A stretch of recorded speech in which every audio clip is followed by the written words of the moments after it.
Okay, today we're going to be talking about the evolution of the horror genre, and I'm going to begin in a very different way. So here we go. What goes bump in the night could simply be harmless. A bird, a tree, a bit of debris blown by the wind. But the imagination begins to take hold. The eyes dilate, the heart pounds, thump, thump, thump, thump in the chest. The ears become more alert. Myriads of possibilities fill the mind. What is it? Is it a predator? Is it a ghost? Is it a monster? Is it a demon? The survival instincts, once submerged, now begins to activate. Another thump is heard, and then a third. The mind races. Do I look out the window or do I avoid the window at all costs? Is it something or is it someone? Maybe I should investigate, you think. Maybe I should hide, you think. Maybe I should just hold very still and not move. It's at the door. Terror unfolds. The doorknob turns and turns and turns. And then you decide to open the door, and suddenly, oh no, the horror. No, no. Now we were drawn in, perhaps enchanted, as if by a spell. For thousands of years have prepared us for these kinds of encounters. They are hardwired into us. Today, we are going to explore the evolution of horror, the horror genre as well. With that said, I want you to know no matter the arbitrary times we say it began or when it developed, just know this feeling, this sensation, this sense of fear, this chill that moves through our spine has always been there, lurking in the shadows. So, horror initially is about belief, initially, about the belief in good and in evil.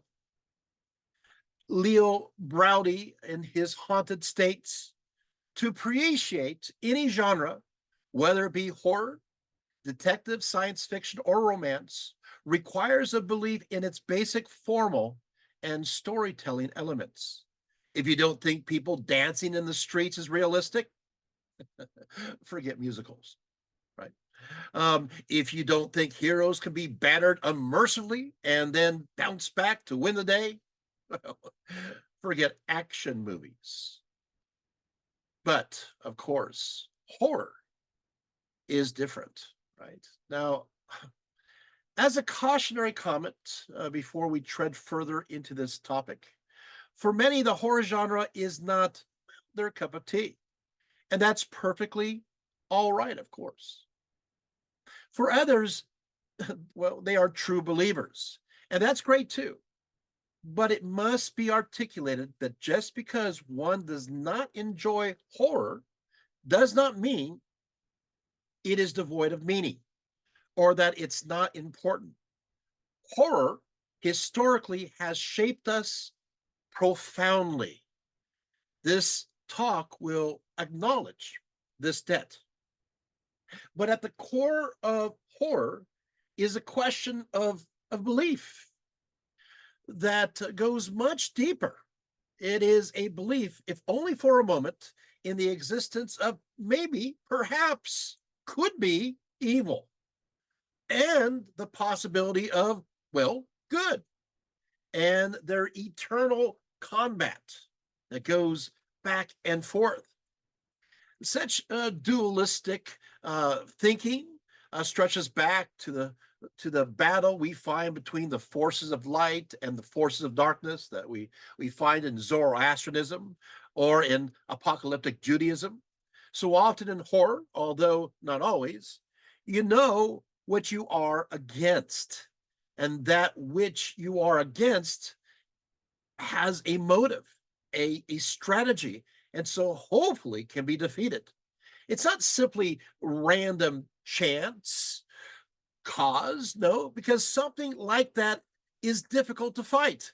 And such an arbitrary negative experience could even make way for the possibility that the cause is, well, you. And you don't want to think that it's your fault. It can't be my fault. It must be something else that's causing it to happen.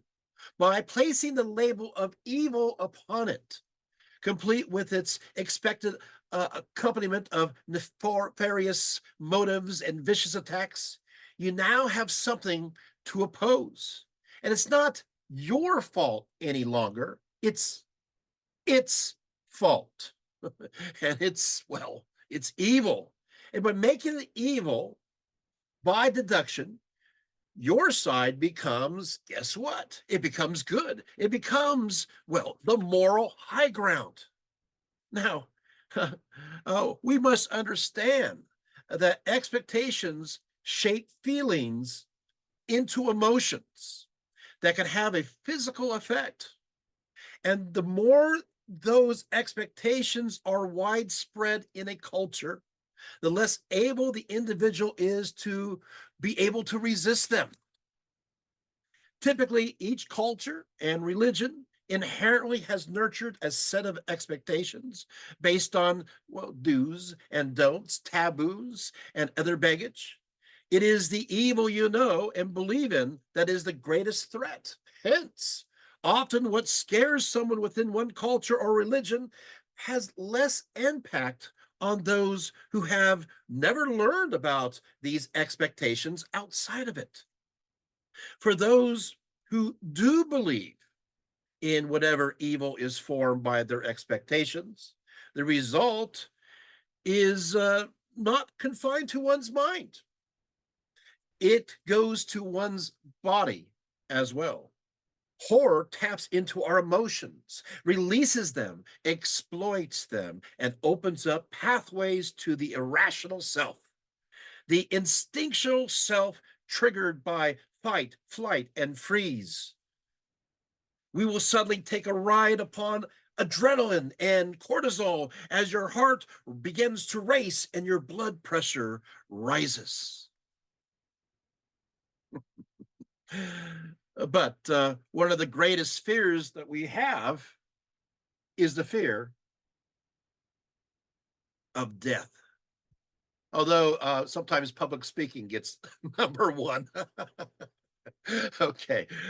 So we have to say that religion and horror are so intimately connected because both are suffused by the distinction between good and evil, and both deal centrally with the uncertain border between life and death. So the question must be asked, says Leo Browdy, is horror basically a secular form that uses religious trappings? Or is it a religious form tricked out in detail by secular reality? One of the basic tenets of all world religions is to say something important, usually something that's consoling, about the relation between life and death. Many of the rituals of religions involve not just one way to live a proper life, but also a way to face and even defeat death through religious practices. Of course, there's no guarantees of certainty. Still, they promise a potential control over that which is uncontrollable, right? But Brownie says that in terms of horror, we must walk down the hall towards that door we know we shouldn't. Yeah. But we know we must finally walk through the valley of death. And so our curiosity about what lies beyond the door, in effect, is to know what lies beyond the world that we know. Death is the end of change. So we want to know what's on the other side of the veil. Our incessant sense of curiosity wishes to be satisfied with some kind of answers to what awaits us beyond the threshold of this life. What awaits us? Is it good? Is it bad? Is it evil? Is it simply nothingness, an oblivion that accounts to non-existence? But these are fertile grounds for the imagination. This frontier beyond is perhaps populated with figures from our religions or folklore or cultural expectations. But death is not a rational topic. It is often a domain of fears. And here the imagination goes wild.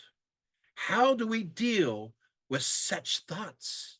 How do we do it? Right?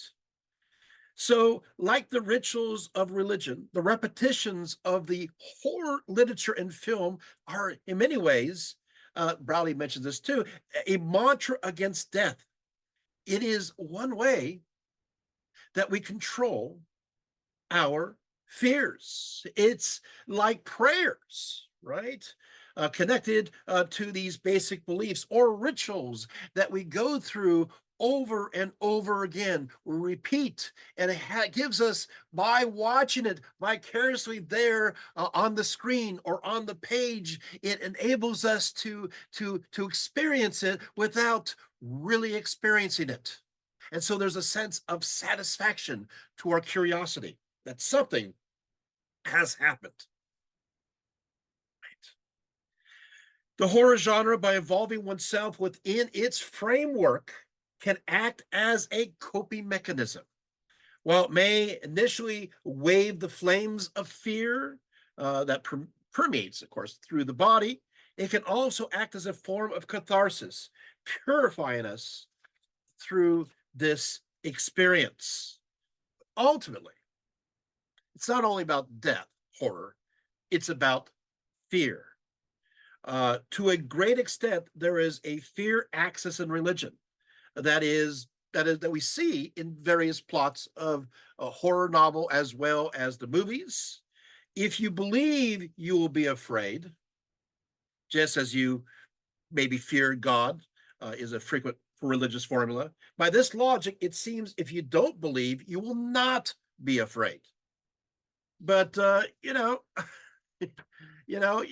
however, we have to horror thereby detaches fear from a specific religious setting and instills it into whatever definition of darkness and evil its audience wishes to supply. Now, this gives horror a flexibility that is often addressed within a religious framework, and it can be specifically made to suit the individual, addressing their personal fears and anxieties by giving shape to them, and then possibly by giving these fears a form, they can then be isolated, maybe even exorcised from oneself. With this, horror can fill a niche often occupied by religious beliefs, making it into a potential secular alternative. So, yes, there is indeed a religious component to it all. Yet, with this said, it's not totally secular in that horror is so often viewed as validating an invisible world.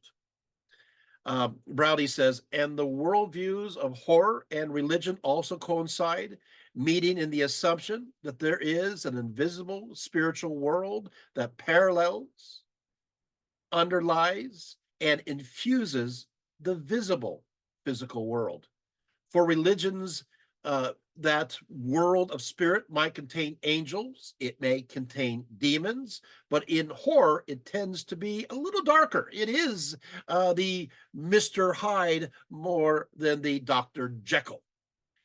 Just as religion presents a system for understanding the world, not through scientific details and the interconnections of material circumstances, but through its otherwise hidden system of invisible relationships. So horror turns inside out what usually lurks behind and below the surface of the normal world. It is always there. So there is always more than meets the eye, always a potential card up one's sleeve. And it is all too often not what we see, but what we don't see, what we missed and miscalculated. And there is always a deeper level, a puzzle to be solved, but missing vital pieces. These invisible connections are not always spiritual, but can find its way into a conspiratorial worldview. That there are secret groups and societies, cabals that are working beneath the public eye to control everything through their relationships forged through fear and intimidation and manipulation and torture and via, well, other means. They are viewed as evil, and their power is shrouded in mystery and a web of secrets. So there is a diversity here, right?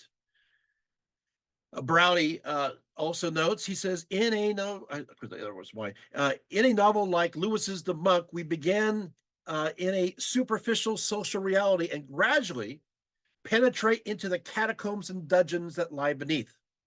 In the Gothic, there is a direct and obvious analogy between the architecture of its gloomy buildings and the recesses of the mind.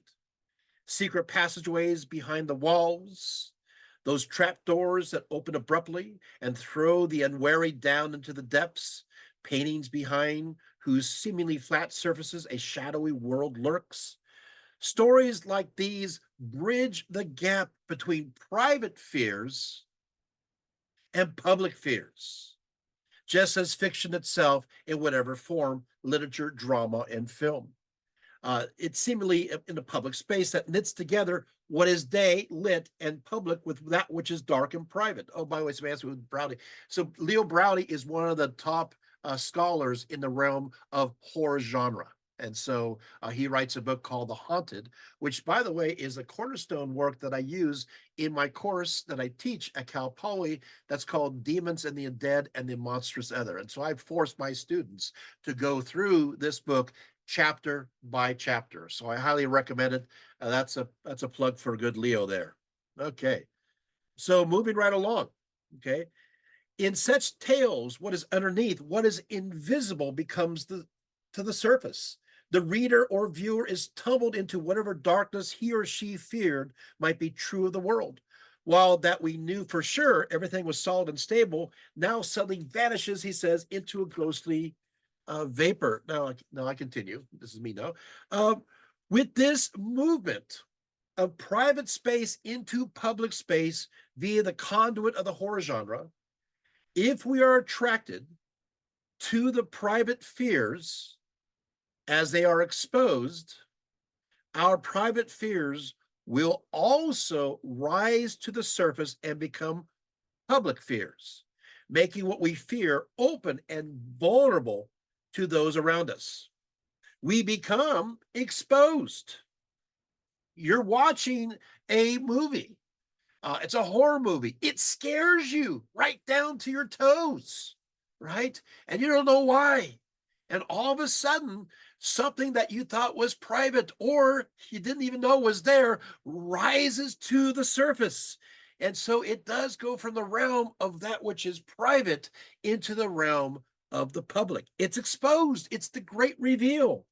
And that crossing can also become a source of much trepidation. We feared to bring our innermost anxieties to the surface, for that could make these fears more solid, more real via this, in a sense, public acclamation. Uh, but yet again, once these fears move from the shrouded corners of the unknown to the known, we may stand a chance to address these fears, moving from the darkness into the light. The very thing that scares us could also heal us, as they may reveal deeper mysteries about ourselves and how we react to the world around us. React in the sense at a most primal level that is unfiltered and unfettered by the mind's efficient way to qualify these fears. They are then standing as they are, naked before us. Right? So So horror by its very nature attracts and repulses. It operates within the realm of emotion. Now, another scholar, Noel Carroll, in The Paradoxes of the Heart, states that paradoxes summed up can be summed up in the following two questions.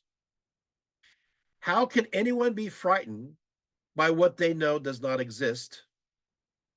Number two, why would anyone even be interested in horror since being horrified is so unpleasant? She says. Why do we subject ourselves to fictions that will horrify us? Yet it is valid that it works, right? That and the works of horror are attractive and repulsive to audiences at the same time. So we feel this, right? We feel this repulsion. We feel this attraction. We're confused. We don't know what to do, right? So where do we go? Now, as early as the 18th century, John and Anna Letitia Akin, in their essay on the pleasure derived from objects of terror, they write as follows. They said, the apparent delight with which we dwell upon objects of pure terror, where our moral feelings are not in the least concerned and no passion seems to be excited, but the depressing one of fear, is a paradox of the heart, difficult of solution. You know, Hume, in his Of Tragedy, explains audiences of tragedy are pleased in proportion as they are afflicted, he says. So, why are we built this way? Why are we so riddled by all of these contradictions? Well, of course, where do we go from here? When we are stressed, full of anxiety, or worse still, confront something that registers in our brain that we are directly being threatened and our personal safety is at stake, our bodies are triggered to respond almost automatically. We suddenly go into a response to protect us from harm. Often this results in four reactions: fight, flight, freeze, and fawn. These reactions were first articulated as far back as 1915 by a certain Walter Bradford Cannon, who was an American physiologist at the Harvard Medical School. And it was first focused upon the idea of fight and fright with pertaining to animals. Later, it was then applied to humans. This reaction really starts in the spinal cord. You've heard the phrase that one feels the shivers down one's spine or back. This is because this is where the response is initially felt. The sympathetic nervous system then receives these signals from the dorsal hypothalamus, which increases the heart rate, increases vascular resistance, and thus increasing the blood flow. And to where? To the muscles, to the heart, to the brain, right? And then all of a sudden, we're a flood of chemicals, right? The adrenal medulla releases the catecholamines, and they will then increase in response. Then you have others going through the body. We're just shot full of all these chemicals. And these chemicals do increase our blood pressure, our blood sugar, but also, unfortunately, suppress the immune system. And so we get this burst of energy, right? But the epinephrine is going to our liver cells, right? And so the glucose is produced. And while the cortisol turns the fatty acids into available energy in some, it becomes, we are a soup of chemicals ready to respond. Oh, and our pupils dilate. And we got to take it more light, right? To see things, increase our vision. And so this is why you get the famous image of people's eyes are really big. It's like people says, because we're trying to notice what's going on. But now we have a choice. We are now this big soup. how much our responses are qualified and controlled by societal context and our own nurtured thoughts and beliefs varies from person to person. Do we become more aggressive or more prone to taking that energy and running away? Right? Animals have the responses built in by instinct, but even they vary at times. We categorize these possible options as fight, flight, freeze, and fawn. It's interesting that two of them are included as part of the four basic drives of animals, that being fighting and fleeing, and the other two is feeding and mating. So what happens if you fight? Well, you choose aggression. Your heart rate increases, and you will feel this rush of adrenaline, and your jaw is going to start to tighten. With this said, you will often raise your voice, yell, and even physically lash out. Anger is often felt. What about flight? Well, you choose to run away. While your heart races, you feel you cannot be still. You become like jumpy and feel trapped. And there's this need to escape. This claustrophobia surrounds you. Freeze. Here, your body goes the opposite of the first two and simply just kind of shuts down. Your heart rate decreases. You experience a sense of disassociation. You become detached from yourself and your environment. There's numbness of the body, even immobility, right? What a fawn. That's kind of a new one on this one. This is to be submissive and obedient. Please them and appease them, complying to whatever is being asked, surrendering. Yet this fear can also, of course, release dopamine, a chemical that can also make us feel, well, really good. So fear does produce endorphins, which can give us well, a natural high. And so while fear stirs at us, it can also connect to arousal. So being nervous and scared can be arousing. This is called the suspension bridge effect. Now bring that all into the horror genre. For in this case, we can have the fear, experience it even bodily without being in actual danger. We can curl up with a spooky book or watch a scary movie or play a frightening video game and feel all those chemicals move through your body and yet still be theoretically safe. And as a bonus, all those chemicals can be at the same time, well, very pleasurable. It makes everything more intense, makes us feel alive. Those who watch and enjoy horror often become, well, adrenaline junkies. You see, on some level, your body is not certain if the threat within the book or the movie or the game is real or not. When in fight mode, let's go through this. When in fight mode, what happens when you watch a horror movie? Haven't you noticed? You're in fight mode. So you're sitting there and you are sitting forward. Oh, you're starting to figure this out. And you're going, no, no, don't go into the basement. No, no, don't go into the attic. Don't look behind the door. Oh, don't open it. Don't look at the window. Don't do it. Don't do it. And you're like this, and you're getting aggressive. You're going, what's happening? You're in fight mode. I can't believe that happened, right? Oh.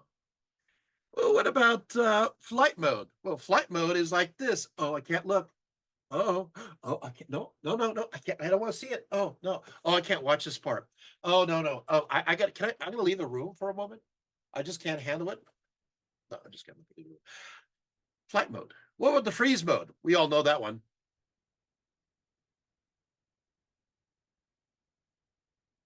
That's popcorn, maybe. You just kind of sit there. You don't know what to do. You're just kind of frozen. What about Fawn? Now, Fawn's as a newcomer, and you're thinking, how would Fawn fit in with this? It does. It does. It's a rationalization. It's like, well, maybe they'll get out of this situation, yeah, well, maybe give in, I just surrender to the monster. I give up.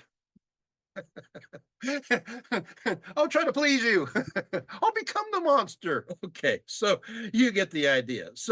Um, so, uh, so often we want this roller coaster life. We like it. This is one of the reasons also why we're completely addicted to roller coasters, because you know what's going to happen. You know what's really happening. Did you guys know that because in the roller coasters you're dropping, your body's thinking, "I'm going to die. Death is happening. Oh, oh, okay, I made it. I'm gonna die again." So you're telling your body, because if you're dropping like that, you're telling your body, "Hey, you're gonna die," and all those chemicals are shooting through your body. At the very end, you're going, "Oh, I feel pretty good. This is really great." Yeah, you just told your body you're going to die about 5 or 6 times, but hey, that's wonderful because you got that adrenaline high. And that's oftentimes what is involved in this process, right? Is this making sense? It can be good, and it also can be not so good. So it just depends on how you do it. Now, we actually do have a slide to show you. So let's go. Let's go to the first one and take a look at that.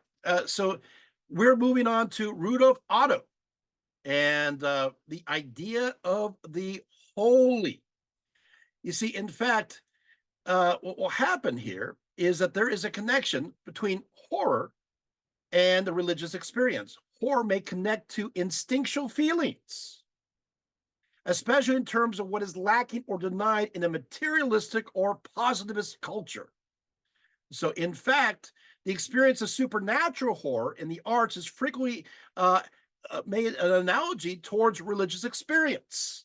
The shock and awe of horror satisfies an instinctual conviction in something beyond our ordinary concepts. So, Rudolf Otto, which I had to read in the university, in his The Idea of the Holy, he states that religion has a non rational element, an ineffable object, which he refers to as the noumen, not to be confused with Seinfeld, right? It is the object, the noumen is the object of religious experience or numinous experience, also known as mysterium, tremendum, fascinans et augustum. This religious experience, or let's say God, is tremendous. It causes fear in the subject, a paralyzing sense of being overpowered, of being dependent, of being nothing, of being worthless. The noumen is awful, resulting in a sense of awe. The noumen is also mysterious. It is wholly other, beyond the sphere of the usual, the intelligible, and the familiar in such a way that induces a stupor. It gives us a blank feeling of wonderment, an astonishment that strikes one dumb, a kind of amazement that is absolute. This encounter with the holy other does not simply terrify the subject, it also makes one fascinated. Its tremendous energy and urgency excites our allegiance. We want to know. We do want to know. So this is the idea of the numinous. Let's go to the next image. This different order. This is a good example. You do want to see it. This is an example of the fight, flight, freeze, and fawn. So, but you may want to just take note of that. That's a good chart and gives a nice summary to what I was just expressing just a few moments before. Okay, so let's take down the images, and you're back to me again.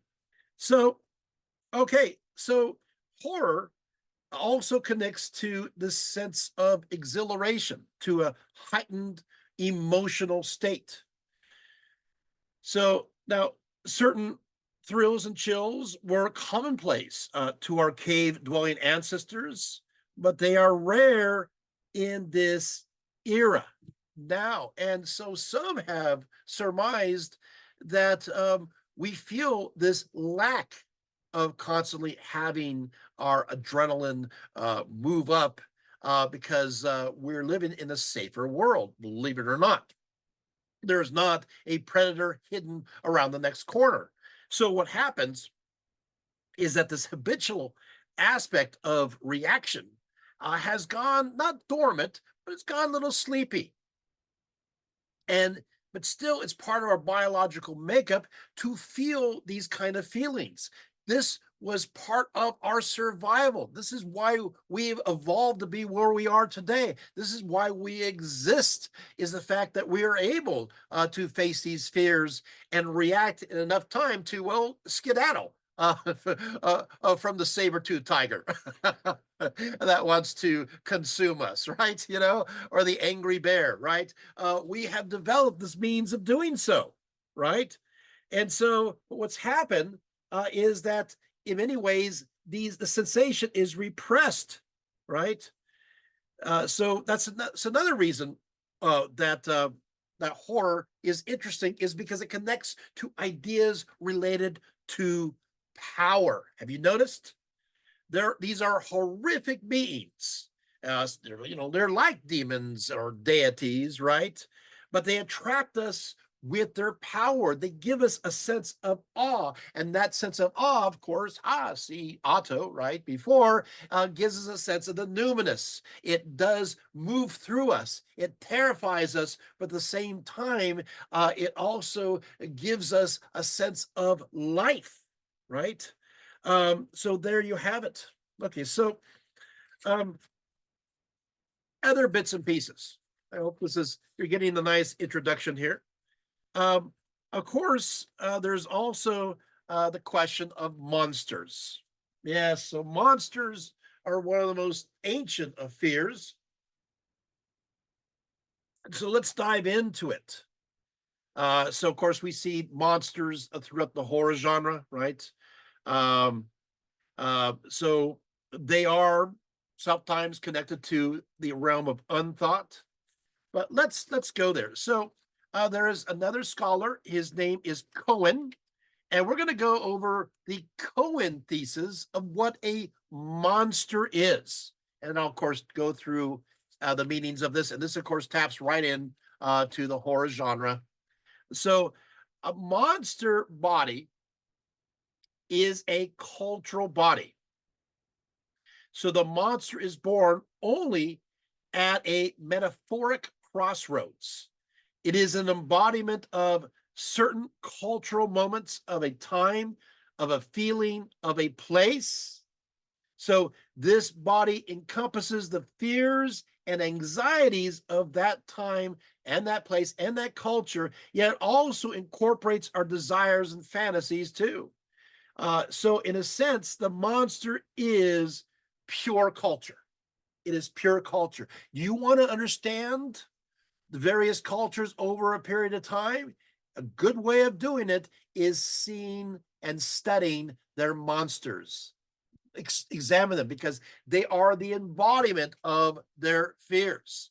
So what will happen is the monster almost becomes a blank slate, and whatever fears the society has or the religion has, what they do is they kind of throw it right there onto the monster. I'm scared of this, worried about this, and this and this and this and this. And that monster then takes shape because we are creating the monster from our own fears. Now, in a microcosm, what will happen is that those you oppose, oftentimes what they will do is, if you oppose a certain group, a certain party, a certain belief, what a person will do is they'll make that belief into a blank slate, or that group into a blank slate, or that a concept into a blank slate. And then what they'll do is they'll throw whatever they fear upon it and see if it sticks. And better still, if there are aspects of the other that seems to lend support to corresponding to certain one of these ideas, then hey, it can be exaggerated, it can be monstrosized, demonstrated in a big way, and you create a monster. We're seeing that right now at election time. We're creating monsters of the other. Always, it's our fears, constant. Number two, monsters always escape. There is this lurking dread that the monster, if it is a monster at all, is never defeated, but must come back, often to inflict revenge. Yet they're returning monsters. These returning monsters, they're often arrive in a different form, changed in some way. So we do not always recognize them. Hence, the monster is again a product of pure culture, but it also, because that culture changes, the monster has to evolve with the times in much the same way. So that goes along with our fears. So it's always just a little different because we change, our fears change, and so our monsters will change with us. Number three, the monster is the harbinger of categorical crisis. What does that mean? The monster then escapes precisely because it refuses easy categorization. They refuse to be part of easy classification and thereby remain undefined, always occupying, a place of the unknown. We don't like to have things that are uncategorized, right? We don't like to have things that are unknown. It paralyzes us, right? So we want to have everything categorized. We want to know where everything is. Number four, Cohen says, monsters dwell at the gates of difference. The monster then represents the unknown, the quintessential outsider. That which is outside of the reader's cultural context, inclusive of belief, culture, and even race, is deemed as too different to integrate into the status quo. With this, these differences become exaggerated, they become inflated, and of course, they are made to appear even more dangerous, right? So there you have it, right? Number five, the monster polices the borders of the possible. The monster stands as a warning against exploration, against curiosity, to step outside the official view, the standard beliefs. It is to ask for the monster to attack, or worse still, you could become the monster yourself. The move to cross this threshold could make you into something grotesque, something that is unsightly and is to be avoided. You're crossing over into the realm of taboo, right? And so we don't want that, or people say they don't want that. And you can see how this is, the monster is going to be used. That's why you see the monster is always at the edge of the map of the known world, because you go too far and the monsters are going to get you. And it's induced to keep people at home, keep people within their belief system. It keeps people into conformity. Sounds like 1984 all over, right? This is the idea of the monsters. They stand here and they border it. Of course, anybody that has creative thought that thinks outside the box could indeed be threatened, or they actually could be the monster. Now, number six, fear of the monster is a kind of desire. Now we're going somewhere else. Yet that which is taboo, that which is forbidden, does indeed attract us because we desire to know. Monsters are permitted to express themselves without any censor. Yeah, they're monsters. Let's plow down Tokyo, right? They are given free reign to cross the boundaries. They can go into these places. They have freedom. Right? We often entertain escapist fantasies with these monsters. If we become the monster, if we follow our fantasies into this transformation, mentally, physically, spiritually, will our desires become satisfied? Is the satisfaction worth the price of becoming an outsider? Becoming one who lurks on the fringes? Is the price too high? Or maybe it's not too bad at all. become the monster, right?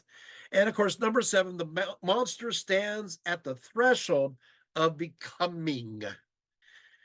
This thing of darkness I acknowledge is mine, right? Cohen says these monsters ask us to reevaluate our cultural assumptions. Our cultural assumptions about race, about gender, about sexuality, our perception of difference, our tolerance towards its expression. We need to ask the question, why have we created these monsters? Why do they lurk at all? Why are they here? And so these are, of course, are very important questions, right? So what do you guys think? You kind of seen how everything kind of pieces together, right? Okay.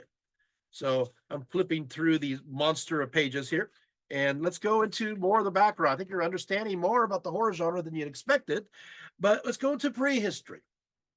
Humans have been afraid since we first gathered around campfires, says Browdy, at night to tell stories of the inhabitants of the darkness that stalk just beyond the edge of light.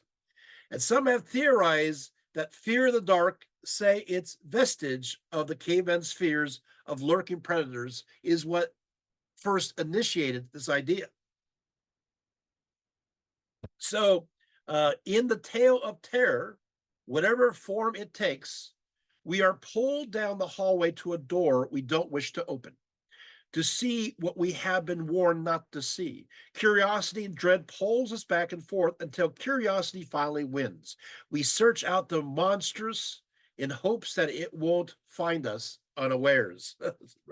Now, let's go here. So, we sometimes preserve these early instinctual fears, and other times we don't. While certain ideas can be learned, there are behaviors that some people just do walking down a long hallway that's dark. So let's talk about this. Okay, so what happens is this. Some of us, for example, um, we're afraid of long hallways, long dark hallways with many doors. And we wonder, why are we afraid of this? What's to be scared of? And yet, what happens is this oftentimes gives us a primal fear that, okay, first of all, we're trapped. There's a long passage, maybe hearkening to days when there is like a narrow ravine, right? And then all these doors could be a possibility of something behind them. So there's all these potential scary things that are hidden behind the doors. And so all of a sudden, we don't know why, but our heart starts pumping. We start looking around and we become paranoid. Also, of course, in the darkness. Other times, we get scared of, come on. I know some of you listening have had this experience. You are afraid of the monster under the bed, are you not? This enclosed dark space that's just beneath where you sleep, underneath your pillow, right? I mean, Monsters Inc. Didn't make money for nothing, right? Right? Or you're afraid of other spaces like attics. It's dark up in that attic. You can't see anything, and it's an enclosed space. We don't know what's in there. Oh, we're afraid of basements. What goes on down there, right? Some of us, we're afraid in a physical sense, to the point where when we're sleeping, you know who you are. You're sleeping and you're afraid to stick your little feet out because maybe a monster will grab it. So some of us, what we do is we cover up our feet and we feel safe, right? Others of us say we got to have the windows closed because I don't want anybody looking in. We have these instincts. We have these ways of coping with things in a very obvious way. Some of us, I want to mention this. Some of us need to have the door closed in our bedroom because we feel like we're safe there. There's no potential to come at us. So we create this fortress, so to speak. So we are by nature, we do these kind of this habits. Not always, not all of us do it, but these are residuals of these ideas, right?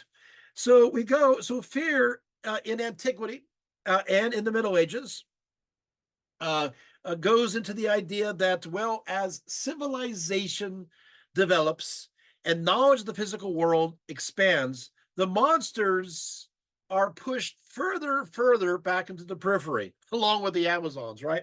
So, so that's what happens.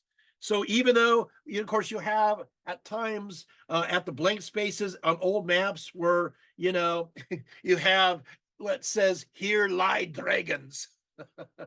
Eventually, that space gets filled in, and that which is scary on the peripheral areas, in a geographical sense, go further and further away. So, Odysseus, right? He goes and does his travels, and he's on his way back to Penelope, his beloved. And he goes to all these exotic places that are filled with dangers and godlike beings and jackal-headed Anubis of Egypt, or the bull-headed Minotaur of Crete. We're going to see these creatures as well, right? So uh, these are in a sense a realm during a time where there is so much that is unknown. There's so much that is darkness. And so this terrifies us. Now, I want to say one more thing here, is that in these centuries before electric lights, darkness was more familiar, although often more terrifying, and the invisible world became more real and more of a threat. What we so often forget in the modern age, at least in places where technology is readily available, is that darkness often permeated everything. A moonless night, or a night where clouds obscured the moon, even if it was present, was quite dark indeed. We are so accustomed to light being somewhere. We have street lights and signals, night lights, and lights from our clocks and electronic devices. The ambient light, even that emanates from our towns and cities, surround us and obscure the stars above.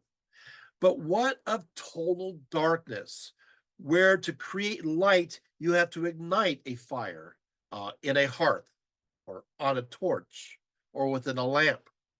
Here, where wood or oil is needed to fuel the light, you have, well, which is often a limited resource. Here you have, maybe light's not always possible. It's not always available. In this environment where the sun goes down, the day is essentially over, and there was not much to do. Most in ancient times were illiterate, so the idea of curling up with a good book was something for the wealthy or the clergy. Some, not all, did eat late, but that usually did not last long. And as far as going out at night, again, the wealthy could enjoy such gatherings, having both wood and oil to burn, as well as extra resources. But for the average person in the ancient world, they faced a long night ahead, a long night of darkness. You didn't want to stroll along the dark paths and highways, for thieves lurked about, and wild animals, and perhaps something even more sinister, were there. Home and hearth was where you wanted to be as the night descended, as the darkness came about, and as it enclosed you. You see, the darkness is an isolating force, and it also binds us, giving rise to our most primal fears. Here, in the often cramped conditions of a house, the imaginations ran wild, and with every noise and shadow, a potential threat was seen, and the tongues they wagged. The stories began to be woven into what would may be there, lurking under the cloak of darkness. Ghost stories are nothing new, and some have survived from ancient Greece and ancient Rome and ancient China. But more than ghosts, monsters too were out there, and worse still, believe it or not, malevolent humans with supernatural powers could be out there, and you could, by accident, let them in. And at the right moment, they could drop their disguise and reveal who they really were. The ancient and medieval world was forged in the darkness, where death was potentially just around the corner, unescaped, unforeseen. It was there, always there. So Yeah. So Carl Jung, sorry, actually go back to Sigmund. Sigmund Freud considered that the repression of the primitive self and its instincts was the price to pay for civilization and the creation of a socially acceptable identity. And so, with the modern age, we lost this extra experience of the darkness. Now, Carl Jung said, basically, thought of the dark self as the shadow whose power increased the longer it was repressed. His kind of analysis is therefore frequently more attuned to the loss involved by repression in the name of social order as well as customs. And he frequently draws upon folk tales and myths to define that area of self that he calls the unconscious. You see, for Carl Jung, because we have repressed our relationship with the realm of darkness, push it out of sight and mind, perhaps even exorcising it in a illuminating world where the light is ever present. The specter of darkness, when it is still a part of us, has moved into the abode of the unconscious mind. Here, these darker mental formations reside, repressed, unrecognized, dwelling within our shadow selves. Yet they are still here. And the repression only makes them darker. And of course, our darker selves become more determined to find a way out, to find expression. And you guess what?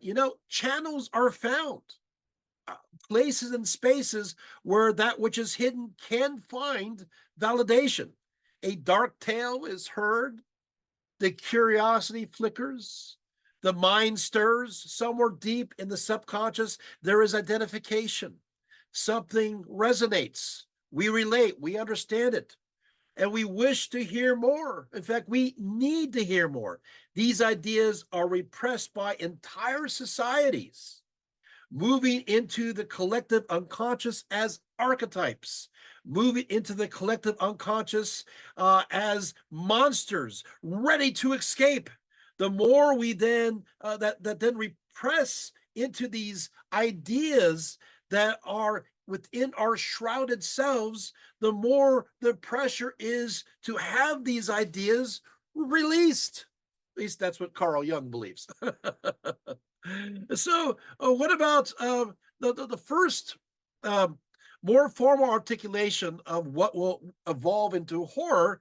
Actually, comes from the idea of tragedy, and it does come from Aristotle. He says that my design is to treat poetry in general and of its several species, to inquire what is the proper effect of each. What construction of a fable or plan is essential to a good poem? Of what and how many parts each species consists, with whatever else belongs to the same subject matter. Then he continues, tragedy, he says, brings about the catharsis of pity and fear. Tragedy has reversals, recognitions, and calamities. Tragedy is designed to cause an emotional response. Aristotle saw early on that we needed to experience fear in a form outside of the direct threat and within literature, within what we could understand as even entertainment. This is tragedy within what we could understand.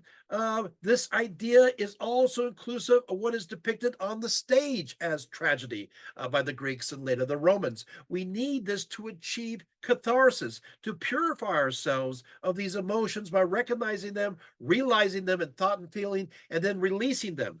To work through these feelings while vicariously observing them from a safe distance can be a healthy process. And then from here to create space for other pursuits. So we have that. Then we move on to John of Damascus, lived between 675 to 749. And he's an Eastern Orthodox theologian. He listed 6 varieties of fear. He says, first of all, there's shrinking, there's shame, there's disgrace, there's anxiety, there's consternation, and there's panic. Now, Leo Braudy says that of these, shrinking, fear is something about to happen; shame, fear aroused by anticipation of blame; disgrace, fear arising from a base act already committed; and anxiety, fear of failure or misfortune, were fears generated out of reality. Not a term that he would have used, but while consternation and panic were products of the imagination. Then in the late 18th century, John Trusler reflected on Damascus, and he said as follows, that there is a distinguishment between fear, which acts upon the mind, and terror, which disrupts the senses, and consternation, which affects the heart. So there you have it. So what will happen now is we move on to the evolution of the grotesque. Grotesque is the next component into our horror genre soup. So let's go there right now. And let's start with this next image. We're finally at an image. So originally, the word came from the Italian. It means cave or grotto, hence grotesque or grotto-esque. What happens is that in the late 15th century, a certain Raphael Sanzio, he was remembered as a great painter. He was at that time the head of antiquities for Rome. He was also one of the chief architects for the Vatican.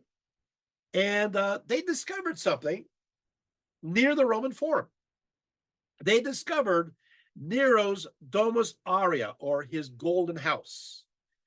Now, this was near a natural hill by the Colosseum. The site was what happened is they were digging a well and they ran into it, and in fact, when they dug this well, they ran right into the dome of one of the large central buildings of the golden house of Nero. And they looked around. They found these large rooms, big walls. But they also found various paintings. These paintings, let's go to the next image, were understood as grotesque, that to be found within the grottos. Now, what happened is that also this style is connected to discoveries in Pompeii, where they also saw the same kind of forms. And so grotesque, in a general term, was used for any abnormal combination of human, animal, and natural elements. So it's a combination between these elements. So let's go to the next image. So here, that which is unnatural is given expression, that by its very combination, it seems to be wrong. And it makes one feel uncomfortable, unsettled, and open to concerns that if this is out of balance, perhaps we are too, and our understandings of the world could be out of balance as well.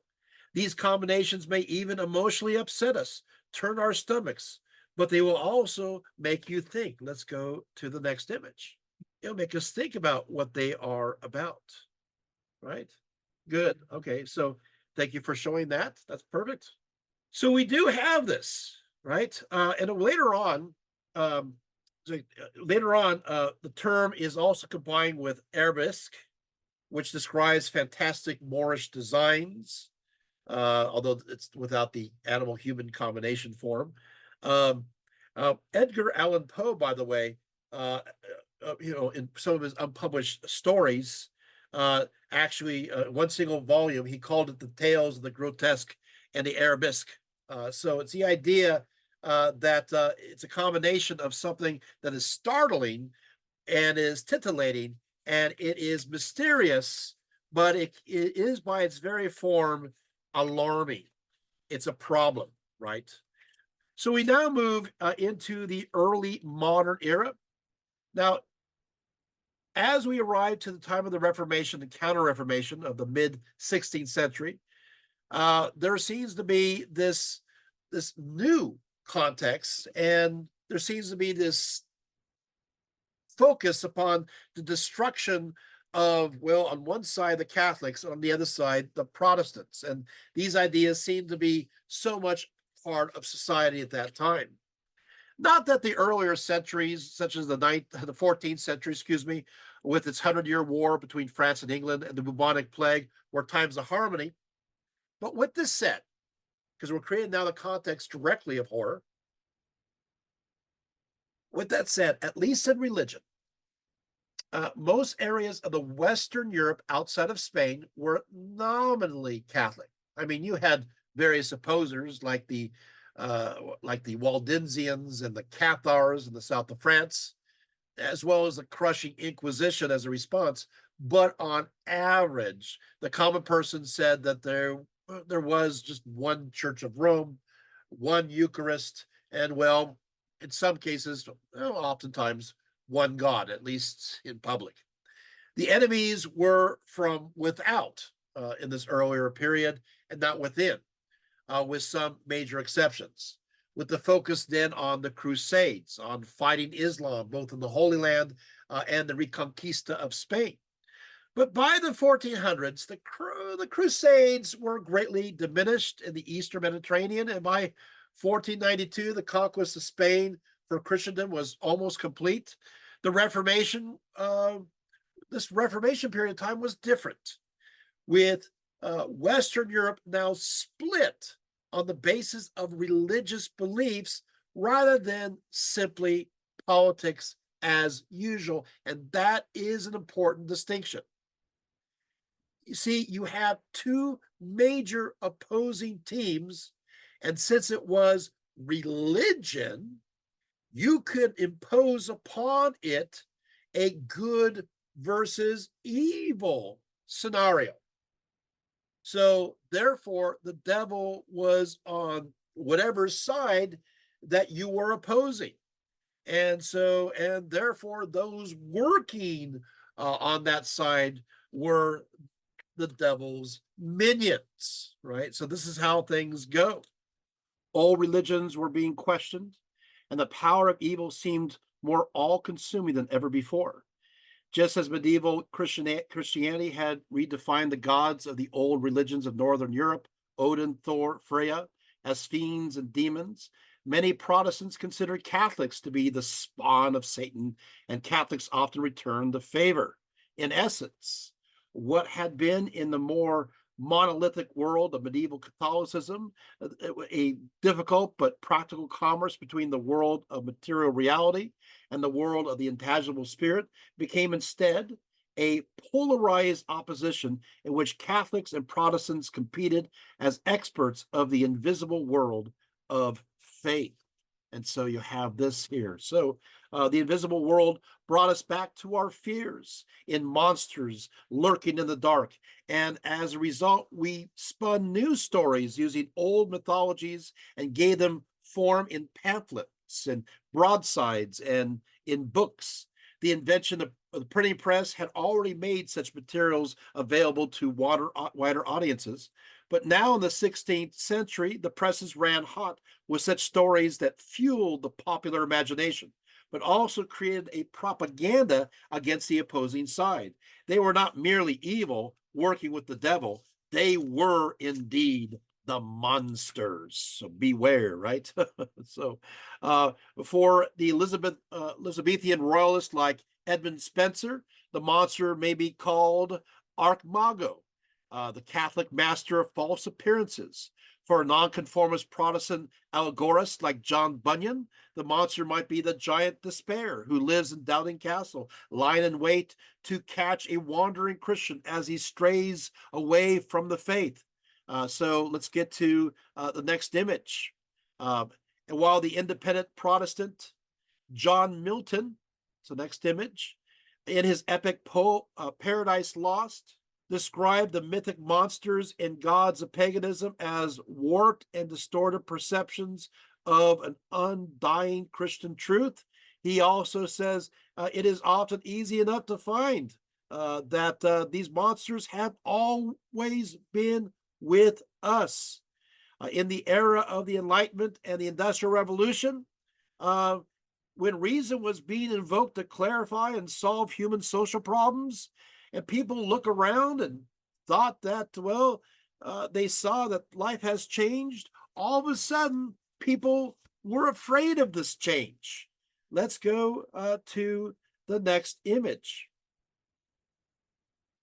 Edmund Spenser's The Fairy Queen, published in 1590.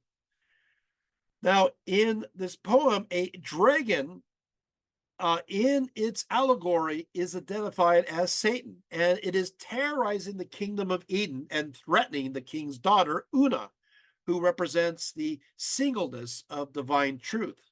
Now, by the end of the book, the Red Cross knight, who seems like a Templar, a callow youth at the start, has matured enough that he can defeat the dragon and win Una for his bride.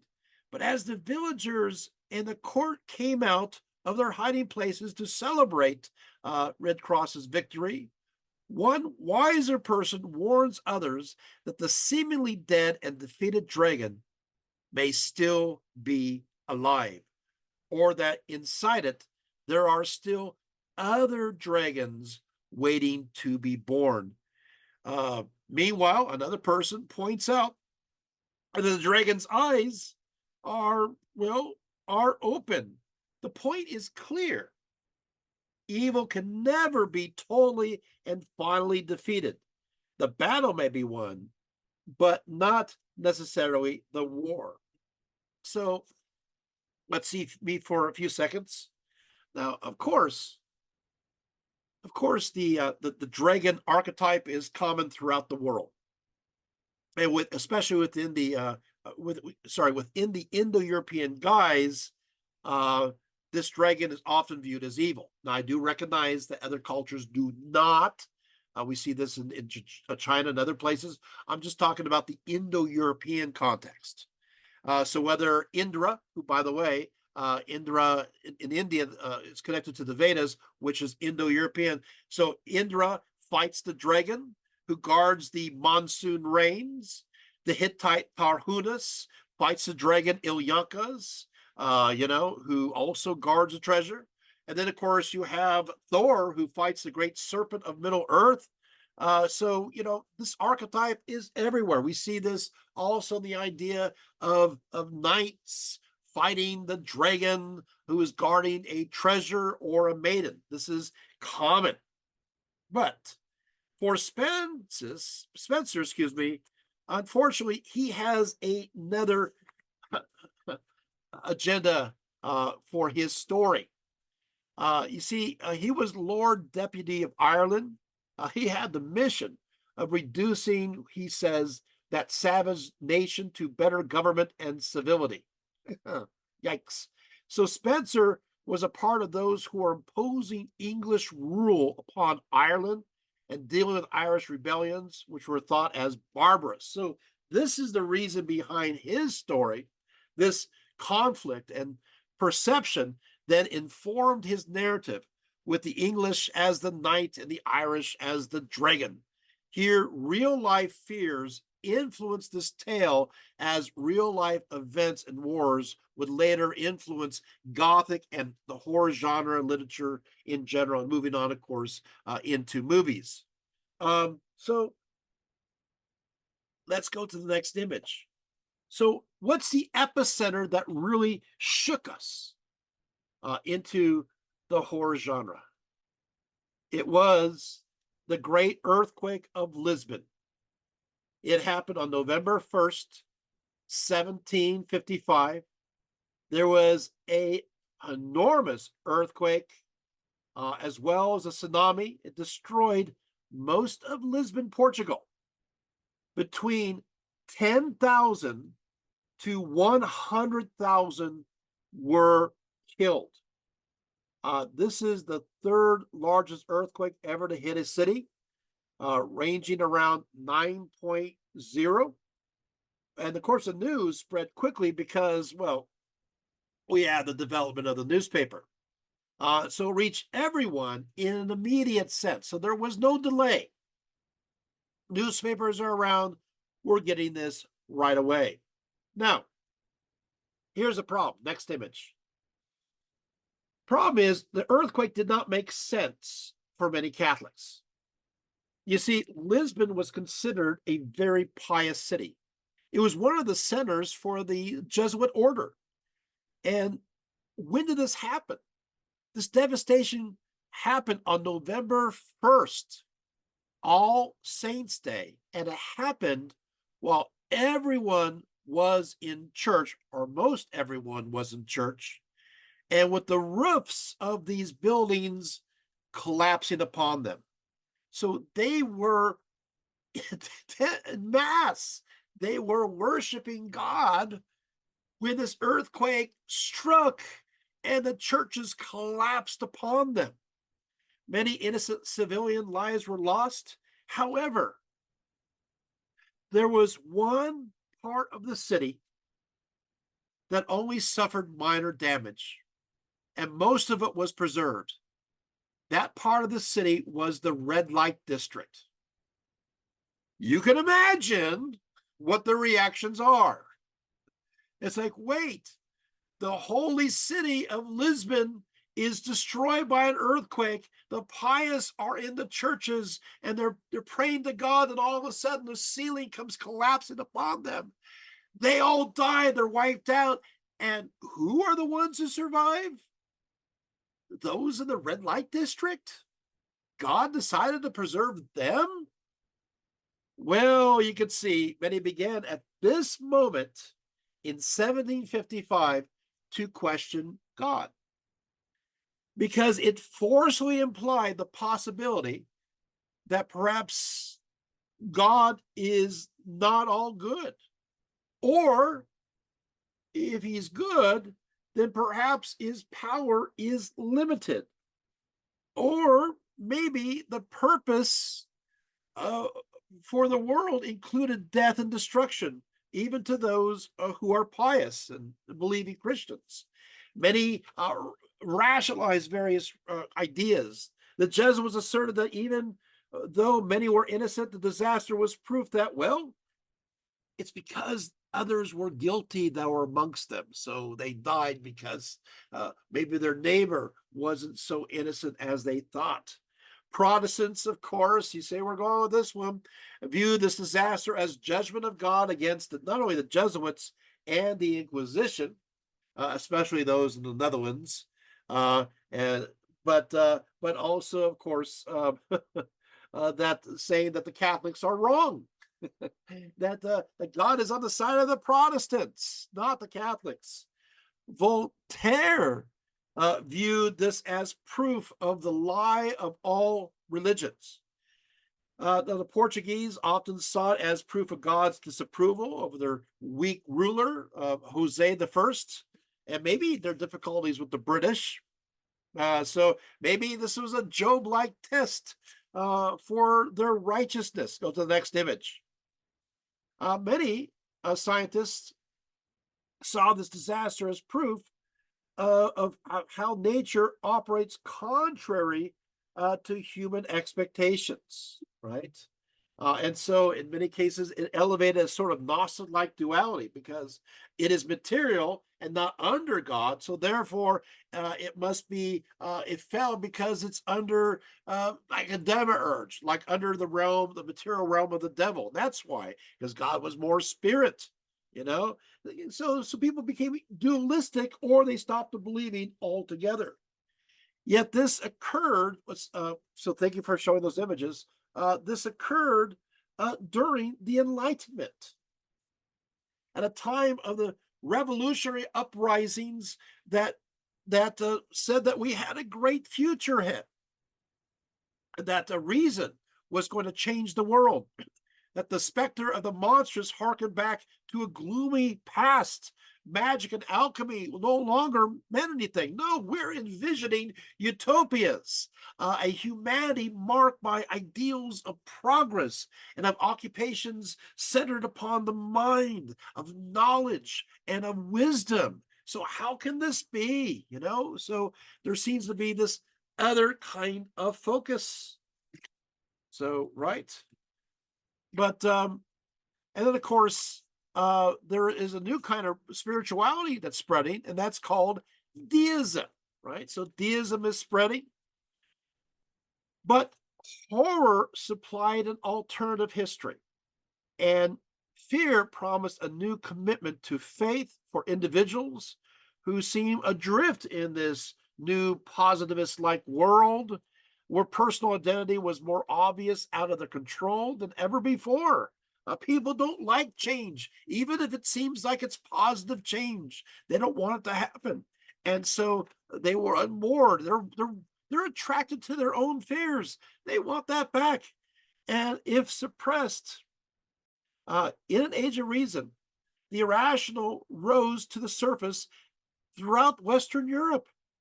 It is as if we were actually afraid of losing the chaos, the superstitions, the darkness, and panicked, and we tried to rebuttress these grand edifices of traditional folklore that were the home of ghosts and monsters and of other spirits.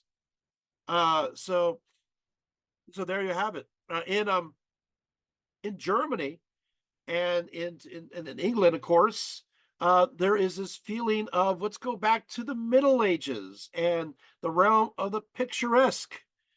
So you have this idea of tapping in to folk myths of the countryside. Let's preserve them. And people started collecting old ballads, and they wanted to continue in a romantic sense, romanticism, these traditions and these ideas. They wanted this idea of heart and soul. And they thought, this is what humanity's about. We cannot just be that which is the intellect. And so, in the midst of this, will arise what we understand as Gothic literature. So, the term Gothic and the development of the genre is an interesting story. You see, what happens is this: the word Gothic at first referred to a barbarian, either an Ostrogoth or a Visigoth, who basically were the ones who attacked and dismembered the Roman Empire.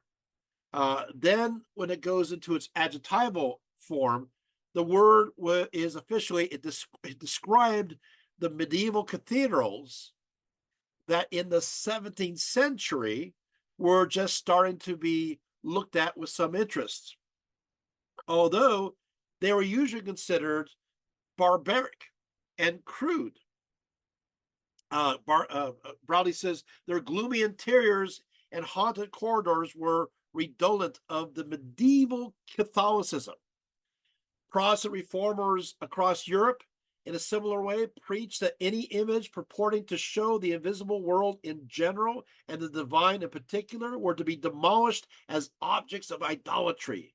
And of course, the Catholic Church, they had these in order to dazzle the eye, and therefore it threatens to darken the soul. In short, the term Gothic was forged out of the Protestant prejudice against Catholics, saying that their architectural style and designs in general were as backward as the Goths were to the sophisticated Romans. Now, of course, it is the same kind of belief that also helped shape the idea of the Middle Ages. The term came from Melchior Goldust. He first coined it in 1604, and then in 1610 by a certain John Seldom, an English jurist. And the idea is that it is now suddenly this age of the middle. The middle of what? The middle of two great ages. What are those great ages? The age of Rome and the age of the modern world, which is, of course, inclusive eventually of the Enlightenment. And that becomes the idea. So the Middle Ages are just like where Catholicism dominates, is now placed into the background. So what will happen now is folk, as I said, folks were collected, ancient poets exhumed, and during the middle of this, there will appear even literature uh, that connects to these ideas. In fact, so what will happen is Gothic literature, excuse me, often describes words using uses such as the words wonder and terror, and focuses on beyond that which is immediately in front of us. So this is what the Gothic uh, literature is focused upon. Most early Gothic literature is set, believe it or not, during the Middle Ages. Now, I think it's interesting because today we focus upon the idea of the Victorian house as a quintessential haunted place. But it's fascinating because I actually have a few of these novels at home, and from the 19th century. And when they describe uh, the haunted places, these are oftentimes these aged 18th century manners, and they're crumbling and falling into ruin. 18th century, early 19th century manners. And then when I go to that literature from that time, they go back and they sit in the early 19th century and late 19th, sorry, uh, um, early 19th century and late 18th century. What they do is they describe castles. So it's always something that seems to be a little older, right? So most Gothic literature at first was focused on the Middle Ages, the medieval period, and the sceneries. Let's go to this next image. The scenery typically involves decay, death, something morbid. The authors who wrote Gothic novels and poems often were considered at the margins of popular culture. They're at the very fringe. People like Horace Walpole, let's go to the next image, William Beckford, and Percy Shelley.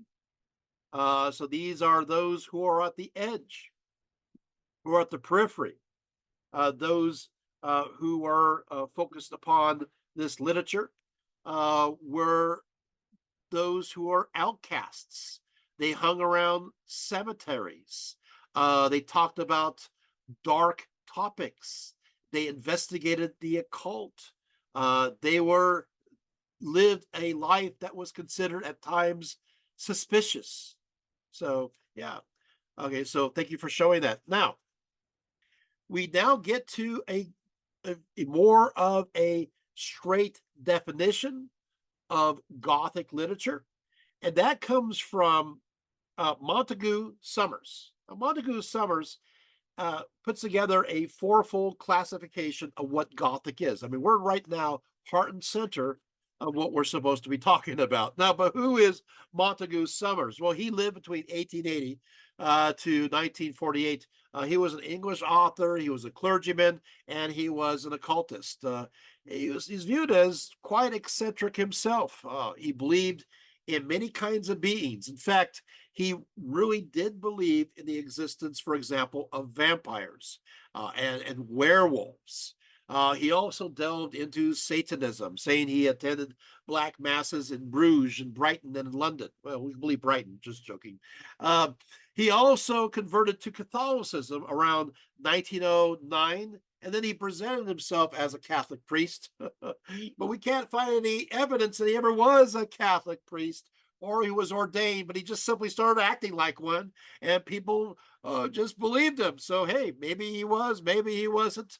He published much on the occult, but he is the one who first defines Gothic literature. And he defines it as follows. First of all, number one, so it is understood in four different parts.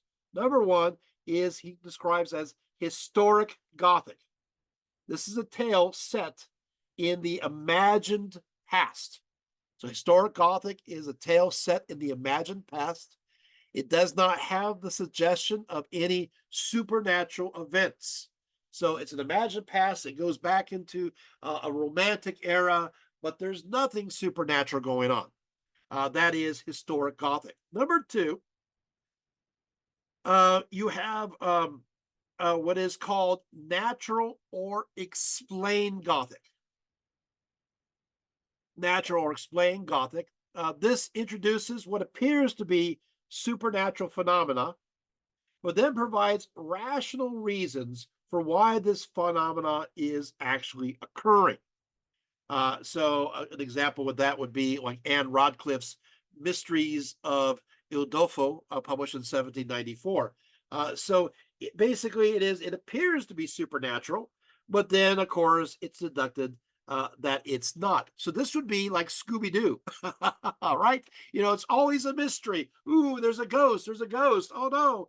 And so, of course, what they do is, Scoob and Shaggy and the gang, they investigate and they find out that there are rational reasons for why it's happening, right? So, not to say that Scooby Doo is Gothic, but there you. It's the first time you ever hear that. You have what's called equivocal Gothic. Equivocal Gothic keeps the supernatural origin of events in the text ambiguous. It promotes this idea by giving us disturbed characters. So we're not sure. It could be supernatural. It may not be.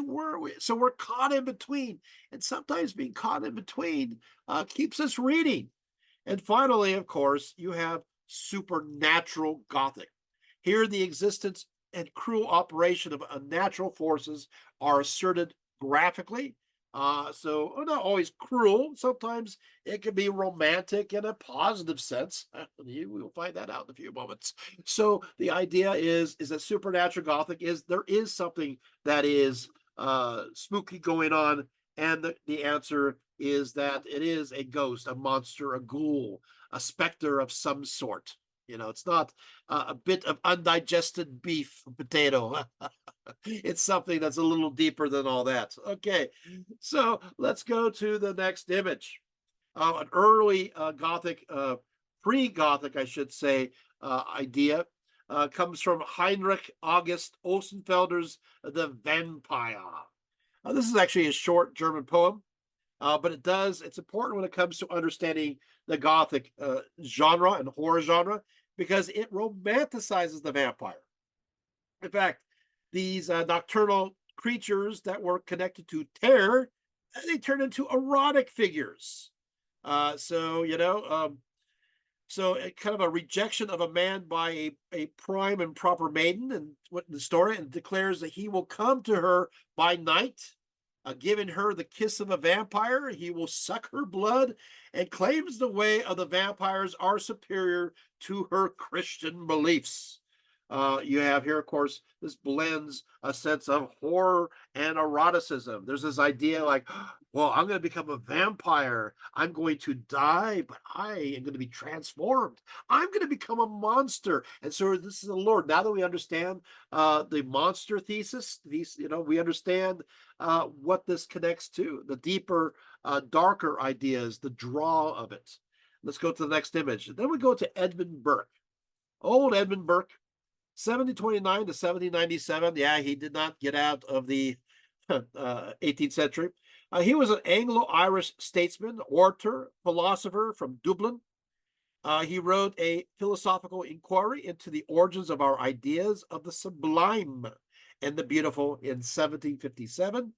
What he does is he contrasts the beautiful, which is well informed and aesthetically pleasing, to that which he describes as the sublime, which has the power to compel and even destroy us. So the word sublime means to elevate or exalt, especially in dignity and honor, to render finer, into purity or excellence.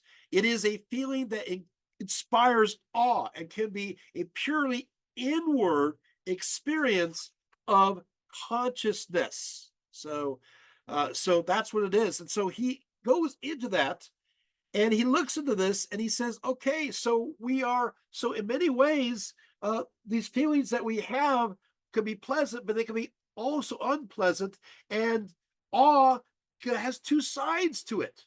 It has a side where we are prostrating ourselves with this feeling of reverence, but also we are also prostrating ourselves with this feeling of complete terror that it can kill us at any time, right? It's after us. So he goes on, the idea that political democracy implied a loss of the individual soul along with the loss of traditional sources of power. As the democratic ideas are spreading across, uh, people feel like there's a transition when it comes to the power structures. So the idea is that the mysterious and the unexplainable, seemingly banished by the bright light of reason, began to erupt everywhere. Hair was in the air. And then all of a sudden, guess what? We got the French Revolution. We got the reign of terror. We got, so this idea of the Enlightenment, this idea that we're all going to get along, this idea of progress, it starts falling apart.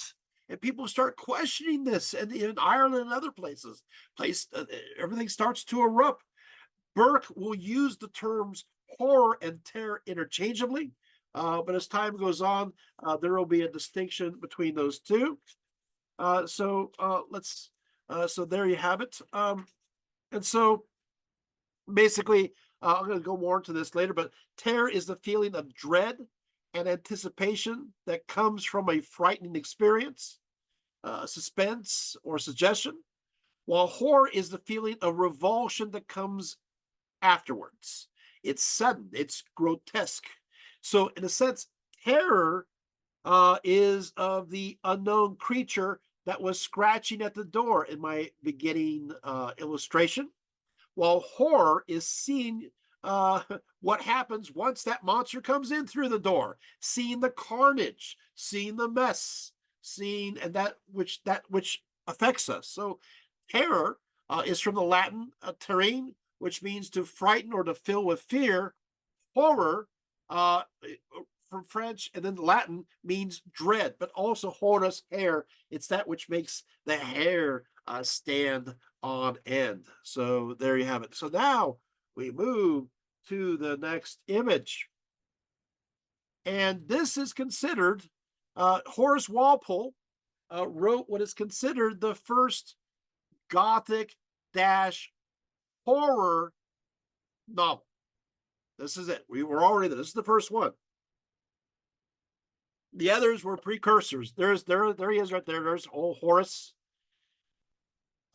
He was the youngest son of a Robert Walpole, who was the first English politician to be called a prime minister, which means there's plenty of money to go around. He was a member of Parliament. He was there for quite a while before he even wrote his novel. Horace's other significant claim was his construction of Strawberry Hill. Let's look at the next image, which was outside, and still is outside of London. This was a Gothic mansion built from the base of a very small 17th century cottage, but he had grand ideas. So, like the mixture of his story, what he does is that he builds this great castle, which very, very much romantic. Let's go next image. So some parts of this story are influenced by what's called the life of Manfred of Sicily, who lived between 1232 to 1266. And of course, as it is the first novel, I need to give an actual summary of it. So the story goes is that Conrad, Manfred's son, was set to marry the Princess Isabella. But just before his marriage, a giant helmet falls upon him from above and kills him. So kills old Conrad. The event appeared to fulfill an ancient prophecy that foretold that the castle and lordship of Otranto would pass from the present family whenever the real owner should be grown too large to inhabit it. Worried that this event foretold the end of his line, Manfred, of course, having lost his son, he decides to divorce his wife, Hippolyta, who did not provide a male heir, and he decides to marry Isabella himself, as opposed to originally his son. So it's like dad's going to marry Isabella. Isabella, for some reason, which makes a lot of sense, does not want to marry Manfred and is assisted by a peasant named Theodore to seek refuge in a church and is promised to be kept safe there by a certain friar by the name of Jerome. So what happens is, well, Theodore is found out, and Manfred orders Theodore to be executed. And when his shirt is removed, the friar recognizes that he is his son from the blemishes on his shoulder. Manfred says that the priest is to release his promise of asylum to Isabella in return for his son's life. Suddenly, troops from another kingdom wish to rescue Isabella, and they arrive. And in this chaos, Isabella, of course, escapes, which is good. Well, Manfred basically locks Theodore, in the tower, who is then rescued by Manfred's daughter, Matilda. It sounds like this really complicated soap opera. Theodore finds Isabella in an underground church, hides her in a cave, and is wounded while fighting one of the knights sent after him, who ends up being Frederick, Isabella's father. Frederick, next image, Frederick falls in love with Matilda, and so they begin to arrange a marriage between the two. Then Manfred thinks Isabella is secretly meeting Theodore, and so stabs this woman, who turns out to instead be his own daughter, who subsequently dies. And Manfred discovers Theodore is the true heir, and he marries Isabella while Manfred is left to grieve. Wow, what a story. And you almost have to draw an outline to see how they're all related. Well, this is the first novel. Well, it sounds a little better than the summary, but that's basically it. But I like the next one. And let's go to the next novel, next image. Gottfried August Berger's Lenora. 1773. This is a good one. A good Lenora. She patiently waits for the return of her fiance from the 7-Year War. Unfortunately, like so many, he fails to return. Well, this makes her very angry with God. So she says a few things to God that are not very nice. And Lenora's mother hears her words and she declares them as blasphemy and suggests that maybe he found some other woman in Hungary, Find comfort, Mom.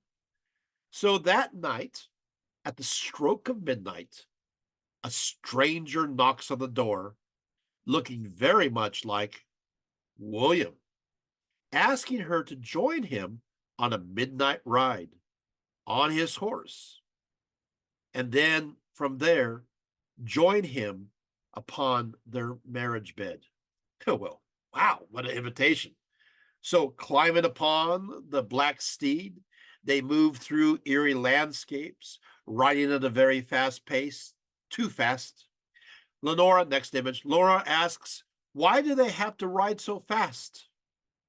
He responds, the dead travel fast.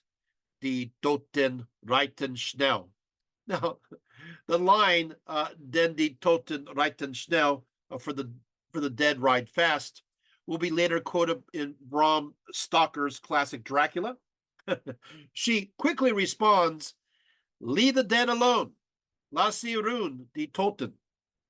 As the sun rises, they arrive at the gates of a cemetery, and as the horse disappears into the tombstones, her William becomes a skeletal figure holding a scythe and an hourglass, revealing that the owner of the horse was Death himself. Death then shows Lenora this marriage bed, which turns out to be William's grave, beneath which a skeleton lies surrounded by his shattered armor.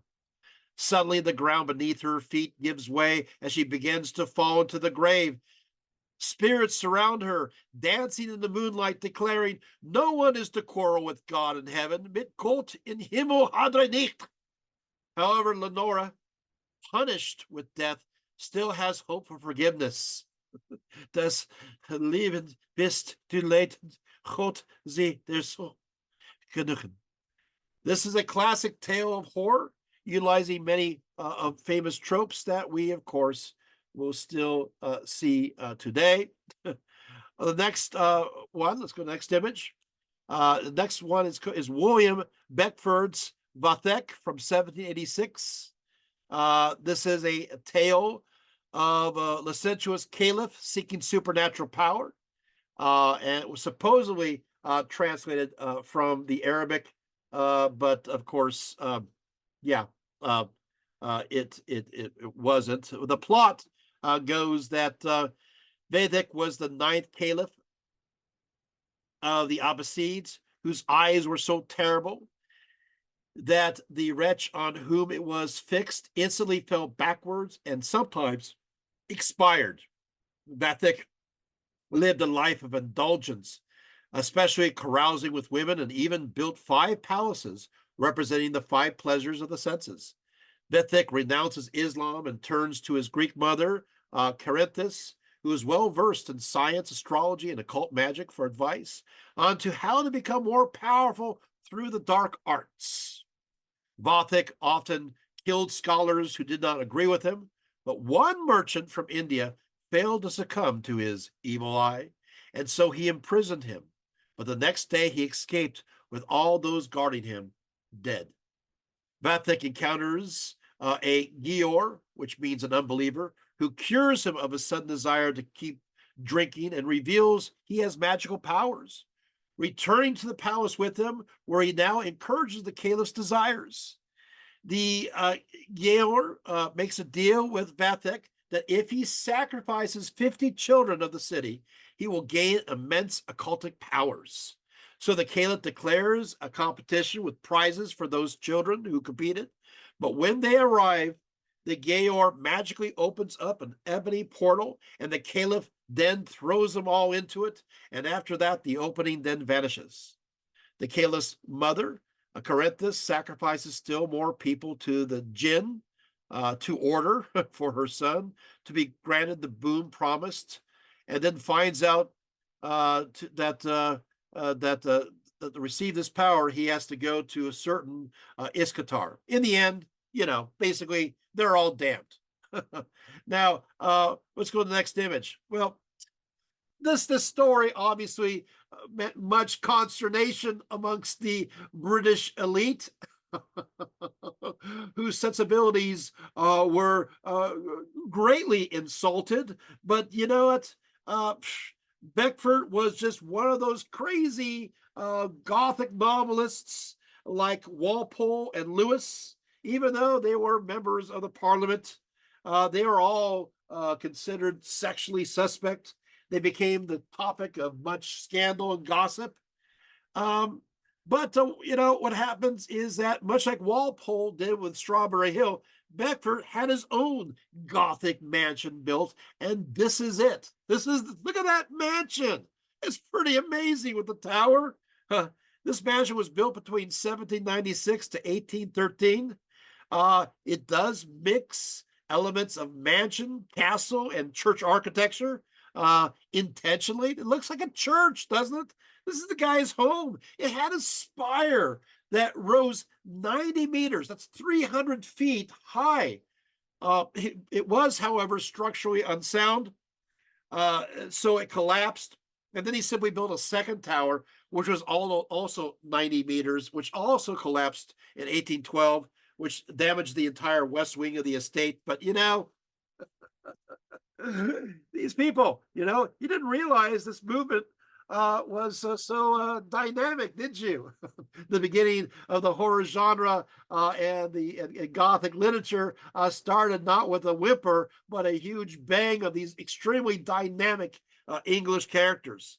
Let's get to the next image. Anne Radcliffe's This is the Mysteries Udolpho, published in 1794. The story goes that Emily St. Albert was a very sensitive and sweet and beautiful in appearance. She was an only child of a once wealthy family in Gascony. Their fortunes had declined. She was very close to her father, the mother having died before of a very serious illness. But she was a bookworm. She loved to read constantly, and she wanted to be just like her father and esteemed him greatly. The father also esteemed nature, the natural world, and so did she. But she was also fearful over what the future may have in store for her. So Emily then travels with her father along to the Mediterranean coast, and according to the story, in 1584. They travel together through the Pyrenees, and they encounter a very handsome Valancourt along the way, and the two fall in love. Emily's father dies, and now, as an orphan, she lives with her aunt. The two have nothing in common. Her aunt ignores her. And after her aunt marries the Italian noble Montoni, he wants to force her to marry his friend, Count Morano. Can you believe it?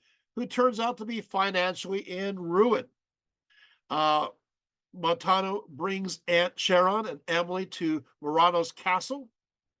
Morano, still wanting to marry Emily, tries to steal her from his own castle, but she refuses since she still loves Valicant. Montoni wounds Morano, who then runs away. And Montoni, of course, is very cruel, threatening all kinds of hardships upon the aunt, unless she signs over to him all her property in Toulouse, which was supposedly to eventually be inherited by, of course, Emily. Eventually, the aunt dies as a result of his cruelty, all the while refusing to give up her property to him. Then there's all of a sudden, this is where it gets interesting. There's all these scary events happening in the castle. A lot of the tropes that we have connected to horror in regards to noises and feelings and chills and so forth is developed here. Eventually, Emily flees with Dupont, who was imprisoned in a castle. Emily learns that Valicant is now a poor man living in Paris, but still loved him, and they are reunited. So what happens here is Radcliffe uses ghosts to expose the origin of imaginative and emotional excess. And he uses subtle and implied terror. So you're not sure if the place is haunted or not. But this is the big takeaway. You see, the reader is haunted by the possibility, in one case, of what lies behind the black veil. It's revealed, but you don't know what it is. You see, the reader is just sees what Emily is expressing. That's it. They see her reaction to what she saw, which makes her faint. All that is understood is that what lies behind the veil is no picture, but the rest is left to the imagination. This is another important horror trope. The idea is that we're not going to explain it all. We're not going to detail it all out. You're just going to have to figure it out on your own. It's unknown. You watch your reaction, but from there, you have to come up with what was behind the veil. And so it is an unsettled story because you don't fully understand what happened. So the next one, Matthew G. Lewis is called The Monk, 1796. This is a really spicy tale. There is a certain Ambrosio. Ambrosio, he's a devout monk, and he was left on a doorstep of a monastery, and he was considered as a baby. He was left on there, not as a monk, and he is considered as a present from the Virgin Mary. Matilda, first known as a Matilda, first known as a young boy named Rosario, looks upon Ambrosio with a respect approaching idolatry.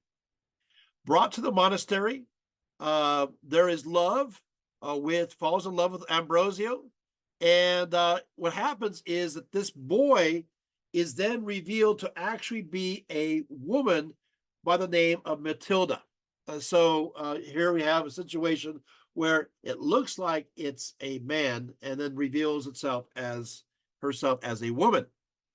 And so it's a beautiful woman by the name of Matilda. And Matilda now seduces Ambrosio and practices evil magic. Ambrosio and Matilda are then brought before the Inquisition. Both say that they're innocent. Matilda confesses later on that she's not innocent, and she's sentenced to be burned at the stake. Ambrosio continues to assert that he's innocent and that he's tortured. So he returns to his cell, and he has a vision of Matilda, who's now dead, telling him to surrender his soul to Satan, leaving behind a book of instructions telling him how to exact a ritual to accomplish this act. In the face of a second series of tortures, he admits to charges of rape, murder, and sorcery, and is ordered to be burned at the stake. Ambrosio asks Satan to save him, with the price being signed away of his soul, and so he is rescued, with Satan telling him that gaining his soul was the goal that he had for him the entire time, and that Matilda was the whole time simply his servant. So Satan then drops Ambrosio from a high place upon the rocks below, where he slowly dies and is damned for all eternity. So what is this? This is a combination of a morality tale with horror. Lewis, focuses on the explicit physicality of horror, the visceral feeling of it. Lewis dwells on sensual descriptions of horror that borders sometimes on the pornographic, right? But what happens is it's not only an unsettling story, it's so tangible. And so once again, all of these are components. You're seeing it as the horror genre comes about. Let's go to the next image. Then you have Goethe's The Bride of Corinth. The story revolves around a woman who returns from the grave to seek her love. It's inspired by a story of Phaleon by Phlegon of Tralles. This involves a conflict between a young man who is a pagan, along with his relatives, and the family of the dead girl, who happens to be a Christian. The girl's mother broke their engagement and forced her to become a nun, a commitment that eventually killed her. The motive behind the girl's return as a specter is that even an earth can never cool down love. So she returns because she just loves so much. She says, "From my grave to wander I am forced, still to seek the God's long severed link, still to love the bridegroom I have lost, and the lifeblood of his heart to drink." And so this is a tale of a ghost, but a ghost that is deeply in love. Let's go to the next image. Samuel Taylor's Coleridge's Christabel. This is a long narrative poem written in two parts, one published in 1797, the other in 1800. It involves a central female character of the same name and her encounter with a stranger called Geraldine, who claims to have been abducted from her home by a band of rough men. Christabel goes into the woods to pray by the large oak tree, where she hears a strange noise and finds Geraldine, who tells her how she was abducted. Feeling bad for her misfortunes, Christabel invites her to come to her home with various portents, dogs barking, mysterious flames, indicating this is not a wise decision. They then spend the night together, where Geraldine shows her a terrible but undefined mark. Behold, her bosom and half her side, a sight to dream of, not to tell, and she is to sleep by Christabel. Christabel's father Sir Leoline becomes enchanted with Geraldine, ordering a grand procession to announce her rescue. And then the poem, for some reason, decides to end right there. So the next one, a 1799, next image. I won't spend too much time on this one, but the next one is Charles Brockden Brown's Edgar Huntley. And this is said to be also known as the memoir of a sleepwalker. And so it goes behind. But what's interesting is that he tries to leave the common Gothic tropes. So he makes sure that he doesn't have Gothic castles or Gothic conventions. And so he tries to modernize the area, or I should say, modernize uh, the genre. But of course, it doesn't really hold. It doesn't stick in any way. So what happens now is we're moving into the next century, the 19th century. Next image, we had Robert Southey's Thalana the Destroyer. This is an interesting epic poem. This is basically a story of a sorcerer who learned they were doomed unless they destroyed a certain family known as the Hoderai family. Now, while they killed most of them, the young child named Thalaba escapes. One of the sorcerers was killed by a great storm, and by chance, his ring then became possessed by Thalaba. Thalaba then travels all over the Middle East looking for a way to destroy those who are working against him because he is shown as true to Allah. Thalaba's deceased beloved by the name of Oniza, who died on their wedding day, turns into a vampire and returns to him. It says, her very lineaments and such as death had changed them, livid cheeks and lips of blue, but in her eyes there dwelt brightness more terrible than all the loathsomeness of death, unquote. Okay, so the next, of course, is not unexpected. The next is, of course, Grimm's Fairy Tales. That's right. It is published by Jakob and Wilhelm Grimm.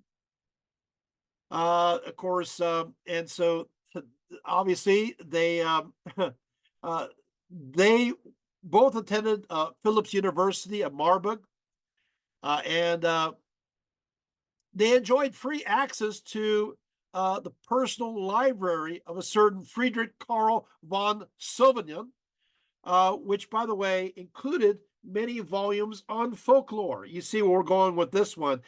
Basically, the lesson is never let somebody go through your library unsupervised, because you never know what kind of mysteries they will dig up. Who knows what you'll find in my collection of 5,000 books behind me? Beware. So what happens is that they start collecting all of these interesting stories.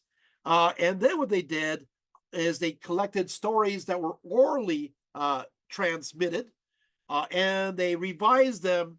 And eventually, the first volume contained 86 stories.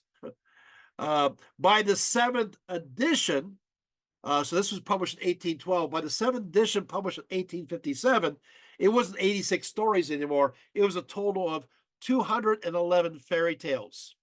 But many of them connect to earlier mythology and folklore that has horrific elements that, when brought to general consumption, will now enter into the mindset of the horror genre. So one of them is called Children Played at Slaughtering. Children Played at Slaughtering. So basically, this story goes, children are pretending to be a butcher and a pig. One boy cuts the throat of his little brother and then finds himself stabbed in the heart by his angry mother. But because she left her other son in the bath to stab his brother, he in turn drowned. It's like a no-win, right? Now, realizing her children were dead, unable to go on, she does hang herself. When her husband gets home, he becomes so despondent that he died soon afterwards. So these are really positive stories that show how wonderful the cohesion of the family could be during the Middle Ages into the modern era. That was called sarcasm. Uh, these are the kind of stories these Germans told their kids. They would be censored today. How about this one? This is called the Children of Famine. So during the famine, a starving mother says she will have to kill her daughters because there's nothing left to eat in the house. They offer her some bread, but it's not enough. You've got to die or else we'll waste away. Her daughters then declare, we'll lie down and sleep, and we won't get up again until Judgment Day arrives. They enter into an almost eternal sleep. Their mother leaves and disappears. I guess I think they die. I don't know. It seems like it. Oh, look at this one. It's called Cinderella. Looks like old Walt Disney is kind of going through these. In this story, Cinderella has an evil stepmother and two wicked stepsisters who make her life miserable. Sound familiar so far? Forced to do unbearable chores, including picking lentils out of the ashes. I don't want to do that at all. Picking lentils out of the ashes? What ridiculous work. Her fairy godmother does appear as a magical tree with little birds. Now, I love this because this connects to the idea of tree spirits. It connects to the animism of German folklore. And so she's a magical tree, little birds, and they are going to help her out. So she meets a handsome prince.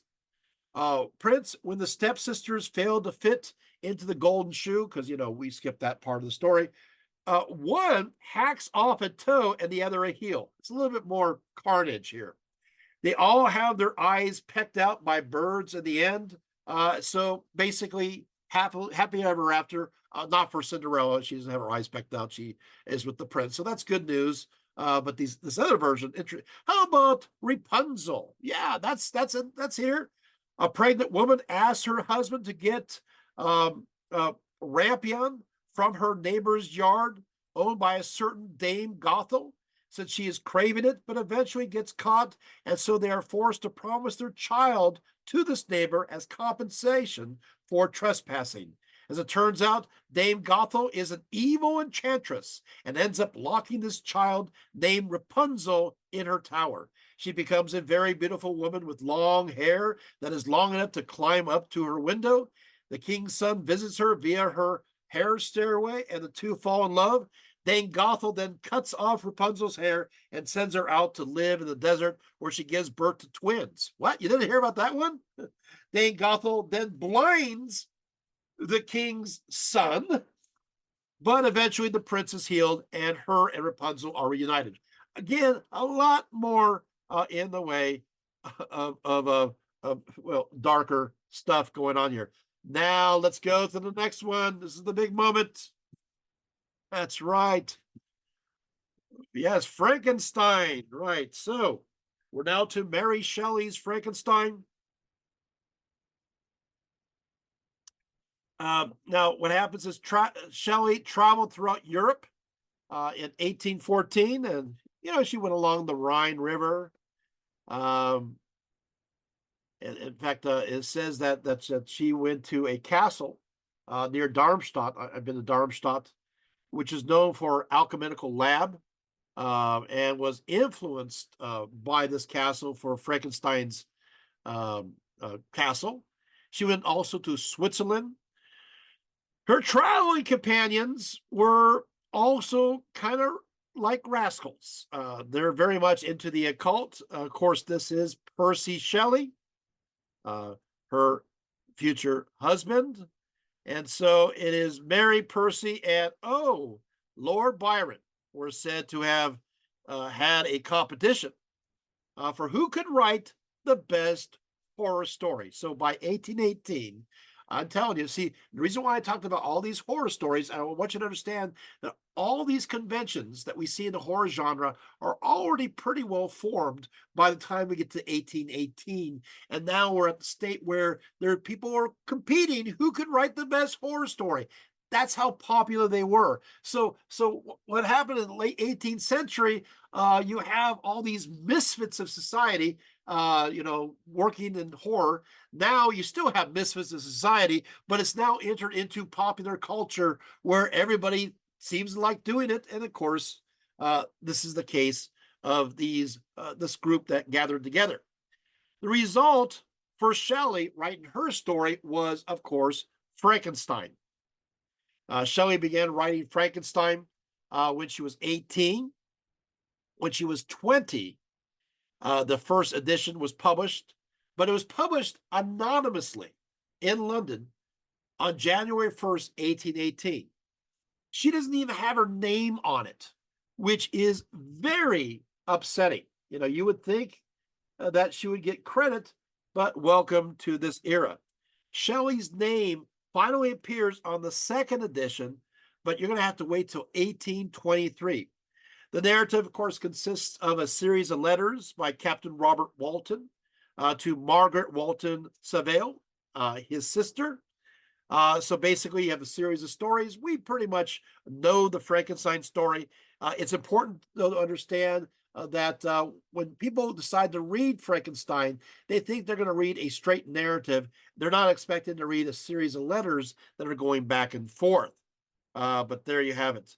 I will say a little bit more. So you have basically Victor Frankenstein's story. As a child, he's encouraged to explore the natural wonders of the world and to understand the world in a scientific way, especially through chemistry. So he is connected to the scientific method. But he's also fascinated with death. His mom dies of scarlet fever. It disturbed him that humanity was limited by its very mortality. So while at the university, Frankenstein discovers secret techniques to impart life to non-living matter.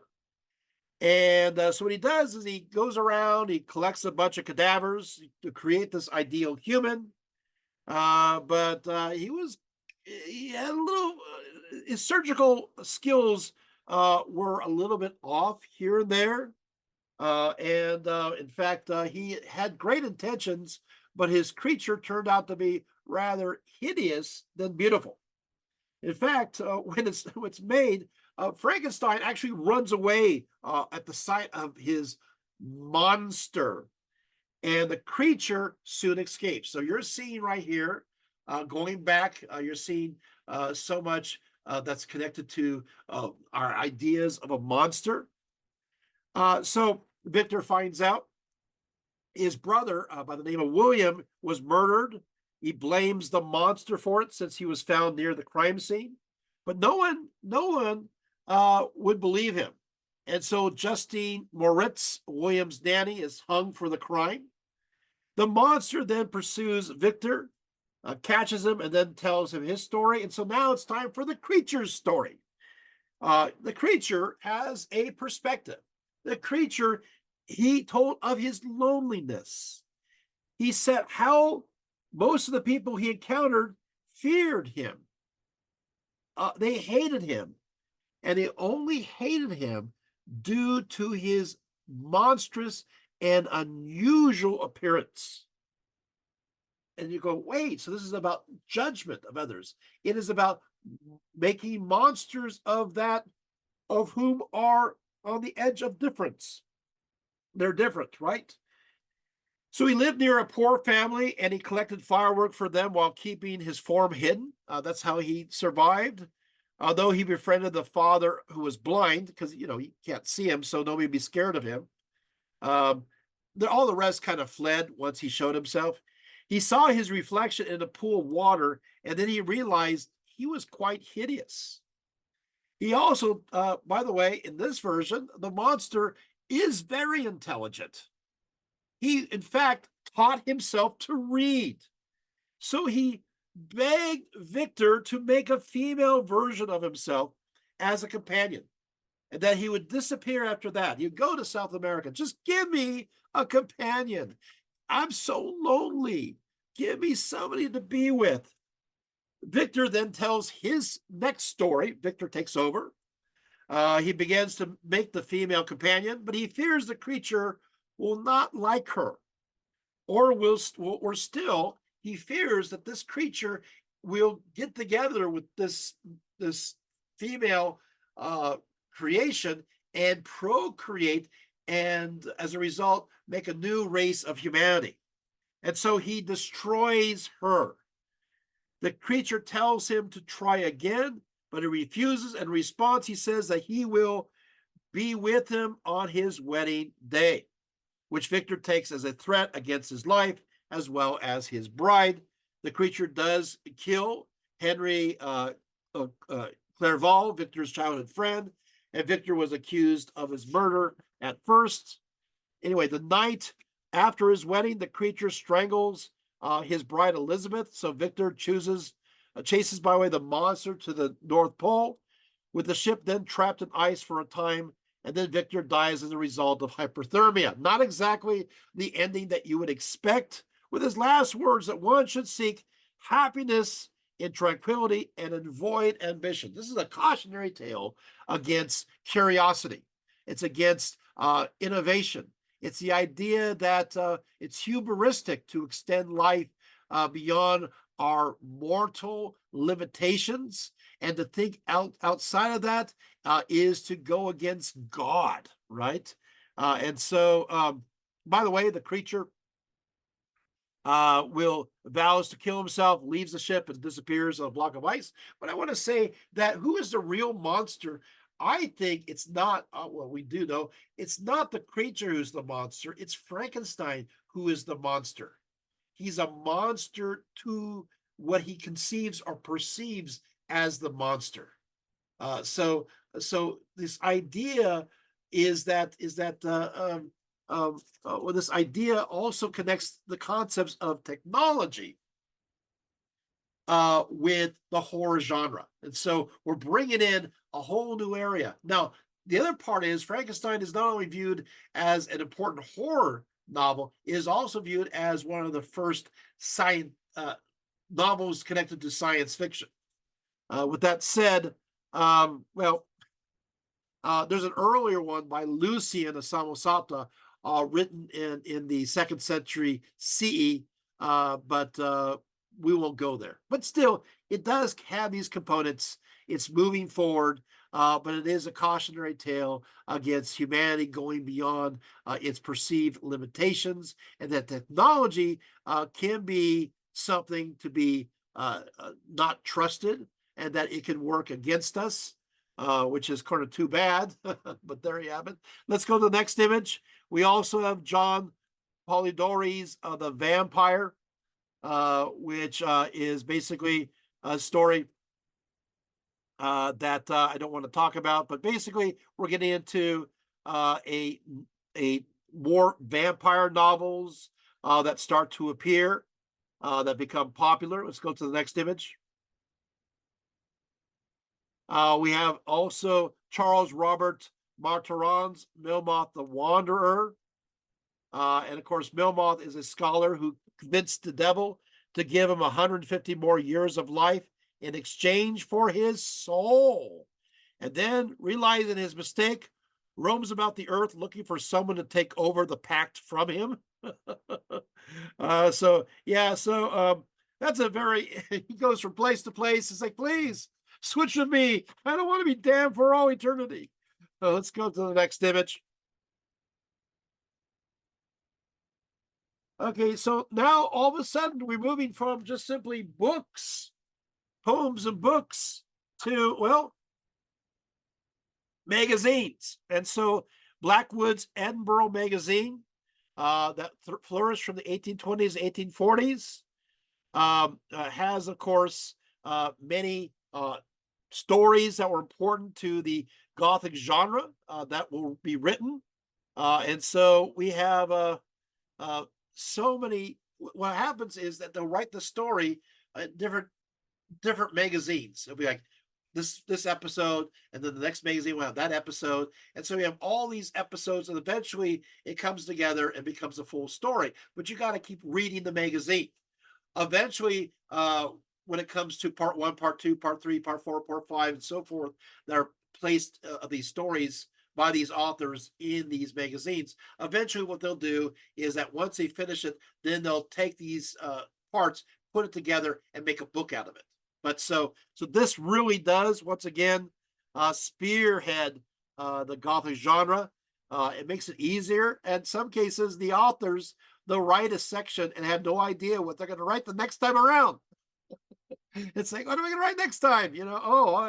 They make it up as they go along. And when you read some of these, you really can tell. Okay, so now we enter, of course, the Victorian era, and American novels are starting to rise to prominence, known for their artistic and serious ability to affect emotion and to describe various kinds of scenes. And obviously, the Gothic genre becomes very much part of it. But what's interesting is that during this period of time, there's so much focus now upon psychological fear.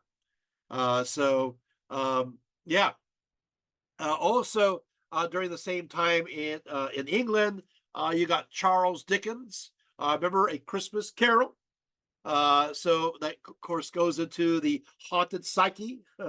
And so, once again, the psyche is spooking various hapless victims. And is it really a ghost, or is it a delusion? Is it a guilty conscience? And you're never sure quite what it is. Let's go to the next image. All right. So next is you have, I like this one. You have Reimer and Pickett's Varney the Vampire. Now, right away, I'm liking the name Varney the Vampire. It was again written kind of as a serial between 1845 to 1847. It's also known as the Feast of Blood. And so basically, these were published in these cheap pamphlets that only cost a penny. And but they were filled with interesting, horrible, kind of scary stuff. And obviously, these cheap pamphlets were called penny dreadfuls. So this is one of those penny dreadfuls that we're diving into. Varney found himself cursed to become a vampire, following the fact that he betrayed a royalist to Oliver Cromwell, which, by the way, that's a terrible thing to do. Oliver Cromwell, not a nice guy, especially with Ireland, but moving along. He subsequently then killed his own son accidentally in a fit of anger. Varney then dies, but he is revived several times in the course of his career. He turns Clara Crofton, a member of another family he terrorizes, into a vampire for revenge. Then he commits suicide by throwing himself into Mount Vesuvius. Well, that's a pretty grand way to go. But this Varney now, what's important, this Varney has fangs which leave behind 2 puncture wounds on the neck of his victim. So you're getting the fangs that leaving puncture wounds, right? Varney also, in addition, has hypnotic powers and superhuman strength, but he can move during the daylight. So the vampire notions are really coming about. Next image, we have to mention him. It was more Varney the Vampire. Sorry, next image. There we go. Edgar Allan Poe, of course, 1809 to 1849. What a very short life he lived. Of course, he was an author of various short stories. He's a master of the mystery and macabre. He ventured into what was called dark romanticism. He looked into the repressed shadows that lurked deep within Victorian life, especially interested in ideas related to terror. He also was obsessed with death. and suffering and torture and warning and burial that was premature. So you're kind of stuck in your grave trying to claw your way out. He was fascinated with decomposition. He was even interested in the reanimation of the dead. This is all part of Edgar Allan Poe. We don't have time to go through him, but you do have a good idea. Let's go to the next image. You also have Joseph Sheridan's Le Fanu. Now, this is fascinating. This, okay, so this is, so what happens is that Le Fanu writes a few important works. One is called In a Glass Darkly, published in 1872. And the other is Carmilla, published in 1872 as well. She's very much into the supernatural, but she likes to place it within everyday life events. So she likes to focus upon not some count or baron or princess or somebody of the aristocracy. What she likes to do is focus upon ordinary innocent victims. That's her focus. And she also was very much into psychological drama. She wanted to go into fear, but she wants to go into the perception of fear, how people view it, how people experience it. So, Fanu and Carmilla, the story is narrated by a young woman by the name of Laura, who is preyed upon by a female vampire by the name of Carmilla, later revealed to be a certain Mircalla, the Countess Karnstein. And so basically, this is presented as a story as part of the casebook of a certain Dr. Hesselius.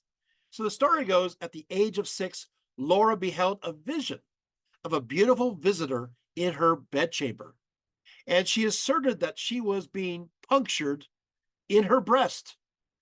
At 18, a carriage accident outside Laura's home brings a girl named Carmilla, who is her age, and she instantly recognizes her as from her vision a year before. Carmilla and Laura become very close with romantic gestures on the part of Carmilla.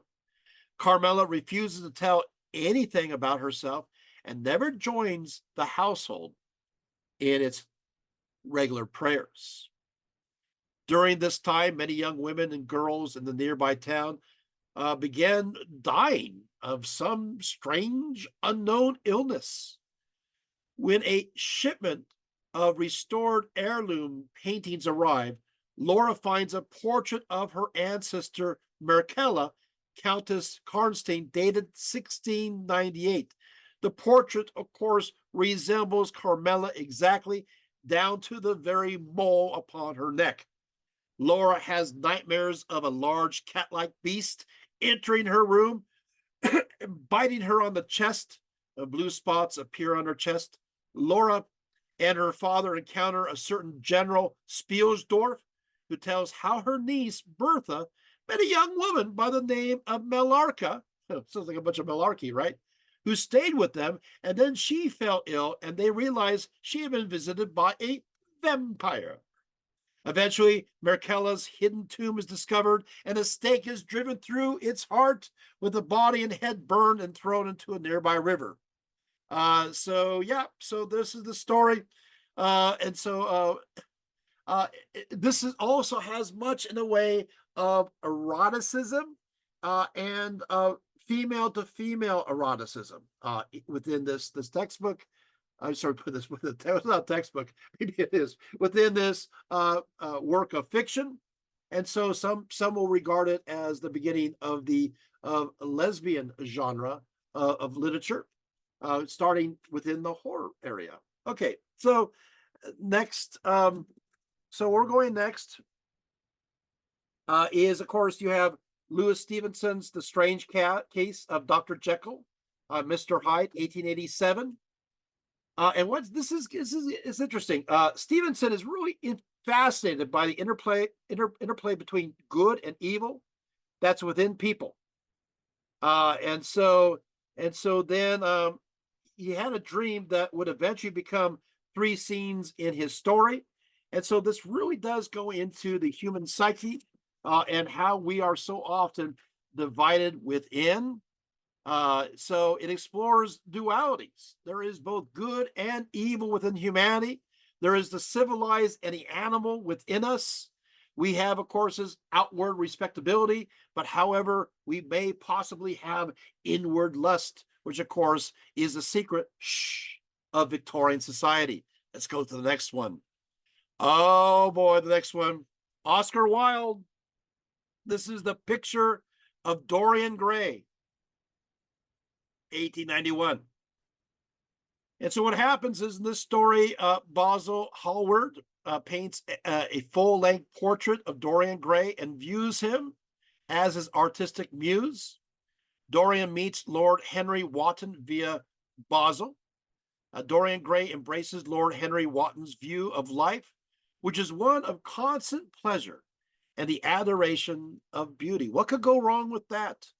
Fearing that his youth and beauty will fade, Dorian Gray wishes to sell his soul so that the effects of age will switch over to the portrait itself, and this desire comes to be. Dorian Gray meets the actress Sybil Vane. He courts her. Sybil calls him my Prince Charming. He and his friends go and see her perform in Romeo and Juliet, but distracted by his presence, she does not perform very well. Dorian, embarrassed by her and the impression of his friends of why he is interested in her in the first place, rejects Sybil, saying that acting is what made her beautiful, and without that, she was nothing to him. When Dorian returns home, he notices his portrait has changed, now having a sneer of cruelty matching his actions. Wishing to reconcile, he discovers it was too late. Sybil was so upset by how he treated her that she actually killed herself. Dorian Gray delves into every kind of debauchery after that. He's confronted by Basil, who sees his portrait that is now almost unrecognizable. This is, of course, a result of his accumulated sins. He asks Dorian Gray to pray for his salvation. Dorian Gray blames Basil for everything, stabbing and killing him. And then he blackmails his friend, his scientist, Alan Campbell, to dispose of Basil's body chemically so there would be no trace. And because of this ordeal, Alan also eventually takes his own life. There's lots of death going on here. Jane Vane then seeks retribution against Dorian Gray for causing Sybil's death 18 years earlier and encounters him in the opium den by this point, but cannot believe it is him since he has not aged and lets him go. When he realizes his mistake, he pursues him again, but a hunter accidentally shoots him while hiding in a thicket. I mean, this is just one. This is the way these kinds of stories go. Dorian Gray then returns to Lord Henry Wotton, declaring his resolve to be righteous from now on. Yeah, okay. And he also wishes to reform for his new love interest, which is a certain Hetty Merton. When he checks his portrait, the image of himself was even worse. And so he had the epiphany that this new way of life simply was another vain adventure to settle his curiosity. Desperate to absolve himself, Dorian Gray stabs the portrait with the very knife he used to kill Basil, resulting in a blood-curdling scream heard wide and far. The body of an old man stabbed in the heart is then discovered by the rings on his finger, and is discovered that this was the body of Dorian Gray. Whoa, what a story. Concerning this work, Oscar Wilde said, in every first novel, the hero is the author as Christ or a Faust.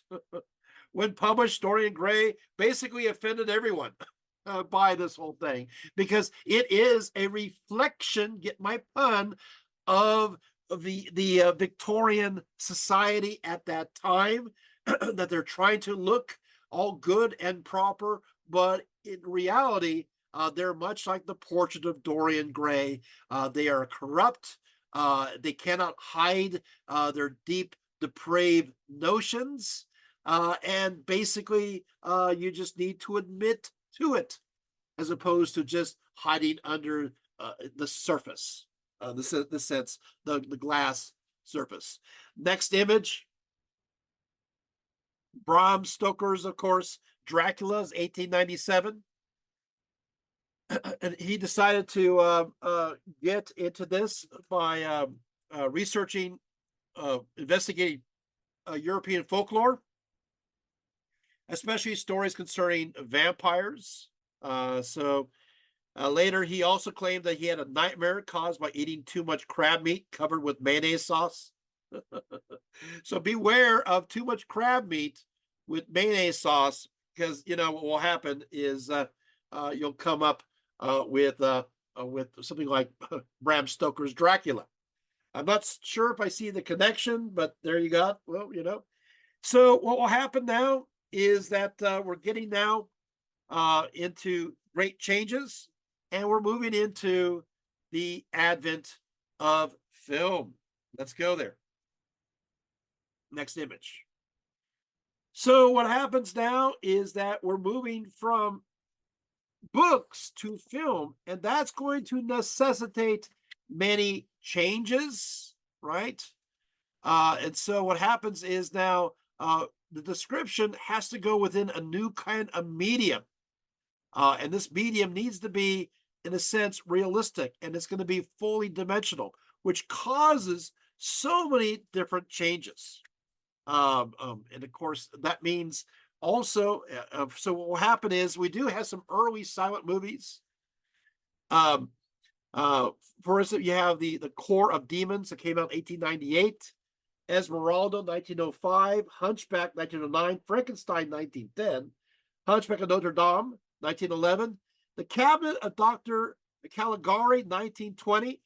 This is an example of German expressionism. I highly recommend it. You also have Dr. Jekyll, Mr. Hyde. So basically, a lot of the winning novels that we saw early, in the 19th century are now being placed and made into silent films. Of course, the 30s was a great time for silent. For not now, the soundies are coming around, so now you have to deal with sound. And of course, you got Frankenstein 1931, Dracula 1931. This is with Bela Lugosi. Let's go to the next image. There's Frankenstein 1931. Next image. Dracula 1931. There's Bela Lugosi. We have Dr. Jekyll, Mr. Hyde. We have The Mummy 1932 with Karloff. Let's go to the next image. We have King Kong. We have The Invisible Man. And of course, we have Bride of Frankenstein 1935. So the 30s are oftentimes known as the era of of horror movies. This is, people are going through the Great Depression.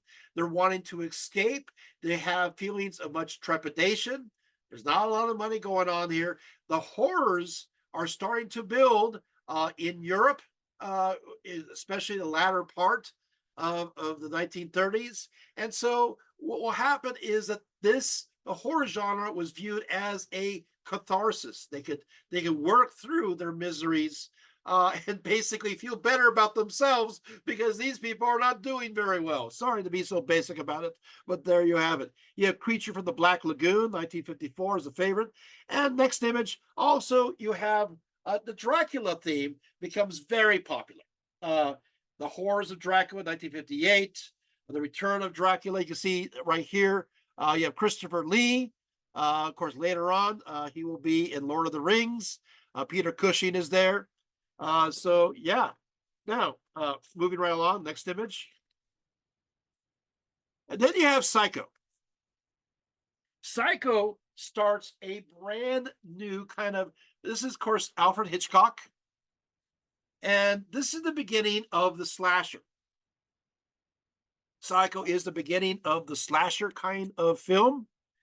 We can all remember the what happened in the shower all of a sudden. Yeah, the knife going across.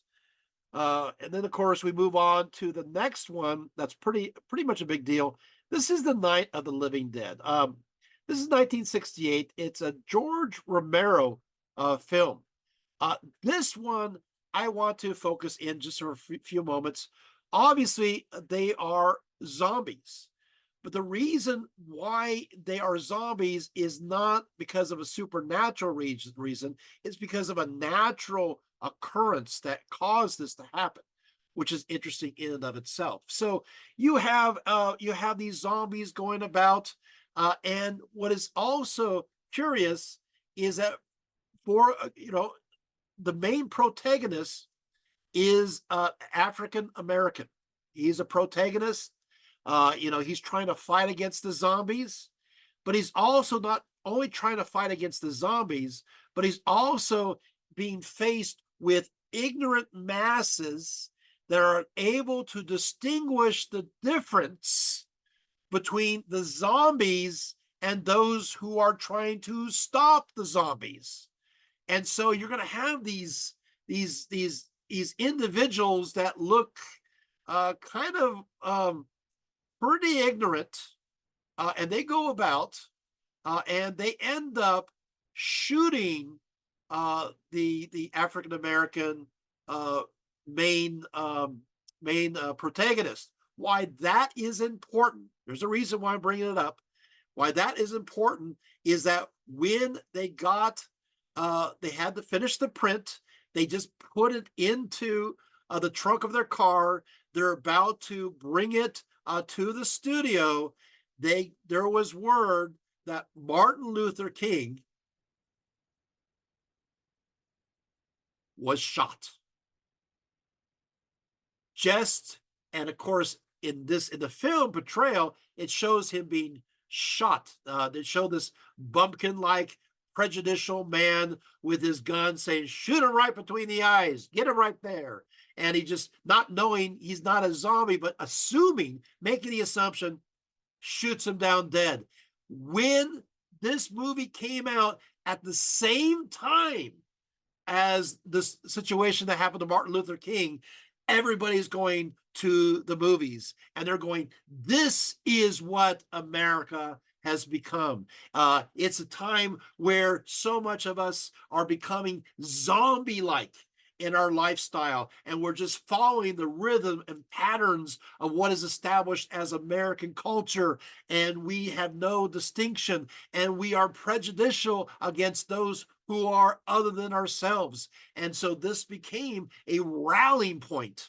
And of course, Romero himself says, hey, you know what? It looked like peace and love were not working out after all. And that the people are realizing, of course, you have Vietnam going on at this time. They're realizing that they need to fight the system. And so people are rising up and they're protesting. And this movie became a social commentary to that era. So it's a very important movie. But what it did is it suddenly placed the horror genre right in the front of everybody's minds. Next image. And then you have Rosemary's Baby. This was, of course, you have Roman Polanski. And I want to say about this movie, there's Mia Farrow. And, she's sporting a pretty cool Vita Sassoon hairdo right there. Anyway, okay, what happens is this. Rosemary's Baby, basically, she comes to believe that her child is not of this world. And turns out the next door neighbors are Satanists, and they say that her kid in her body, in her belly, that came out of her belly. This kid was the spawn of Satan. It was Satan's son. Well, what's going to happen is that you're going, okay, that's an interesting story. It's, and in fact, in the end, it looks like the bad guys win, or supposedly bad guys. But what happens is there's another issue at stake. The character played by Mia Farrow is arguing that this baby is of her body, and that they're wanting to take this baby and have it for themselves. And she argues that this baby is hers, that she's the one who makes the choice of what to do with this baby, both inside and outside of the womb. So you see where this is going. It becomes a commentary on women's autonomy when it comes to their own bodies. And so once again, you're going, wait a second, Dr. Riefelt, it looks like you're figuring it out. We're taking a look at movies. As we're going through these movies, what happens is that these producers and these directors are wanting to make money. They're not, and so what they're going to do is they're going to figure out what that society at that time fears, what they dread. And of course, they want to be a part of the conversation of that culture of that time. So the best way to understand the fears of our society and culture in any given time is to study the horror movies that are made then. Got it? So you understand a lot about the 1960s, 1968, 60, through through both The Night of the Living Dead as well as Rosemary's Baby. It demonstrates the thoughts of that time. Let's go on. Next image. Okay, so then you have The Exorcist. So in Rosemary's Baby, it looks like evil had won the day. And so where do we go from here? Well, we go from here is that we say, well, maybe good should win the day. So the film was directed by William Friedkin. It was released in 1973. This movie was a success. In fact, one of the most successful of all horror movies. And it led to a creation of many other copycat movies as a result. In The Exorcist, there are two main sources of weakness: the young Regan's uncertain passage from girlhood to womanhood, as well as her need for a trustworthy father figure after her mother Chris's divorce. And it is also a story of the crisis of faith of a certain Father Karras, who is a priest, but he's also a psychologist, with his guilt over his mother's lonely death now, of course, affecting him quite a bit. The Exorcist is really about the evils of repression. And what I want to say about this is a few things. First of all, I'll just go ahead and tell you. So you're thinking, if you've seen The Exorcist, it's pretty upsetting on so many different levels. And what happens is that it looks like the mom is trying so hard to cure her daughter, who has all these ailments, and that apparently she could be demon possessed. But she goes through all the steps. So she goes to the doctors, and the doctors go through all of these kinds of exams and everything else. And sometimes how they depict it in the film is pretty upsetting. But what happens then is that, well, it doesn't seem to work. So maybe it's a mental situation. And maybe the doctors are going, oh, that means you have to see a psychiatrist or a psychologist. They go, oh, can't do that because this is, 1970s. So then it goes up to that level. And that doesn't seem to have an answer. So it seems like science doesn't have any answer to what's wrong with this little girl. So who's going to have the answer?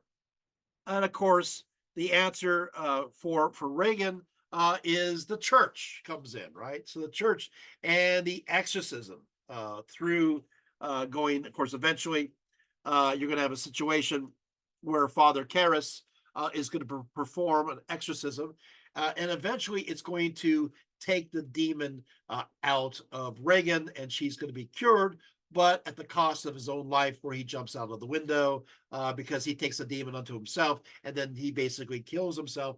Well, kills himself sort of, not with suicide, but he's trying to kill the demon like a sacrifice of Christ and so forth. Yada yada. Okay, so this movie is still horrifying. You got all the the head spinning around, spitting stuff all over the place. Lots of noises, speaking words backwards.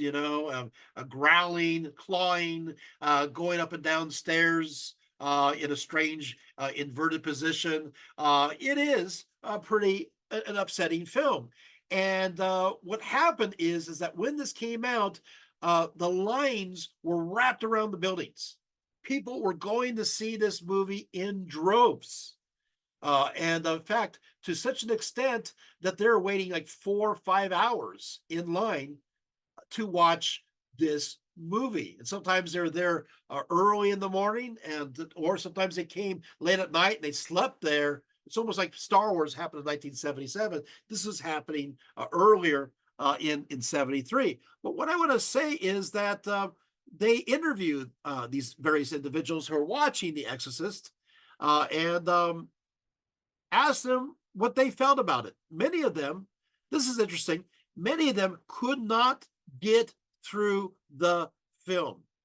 They saw one person only got through 10 minutes, and I don't know what's scary the first 10 minutes in, but they could not get through the film, and many of them fainted.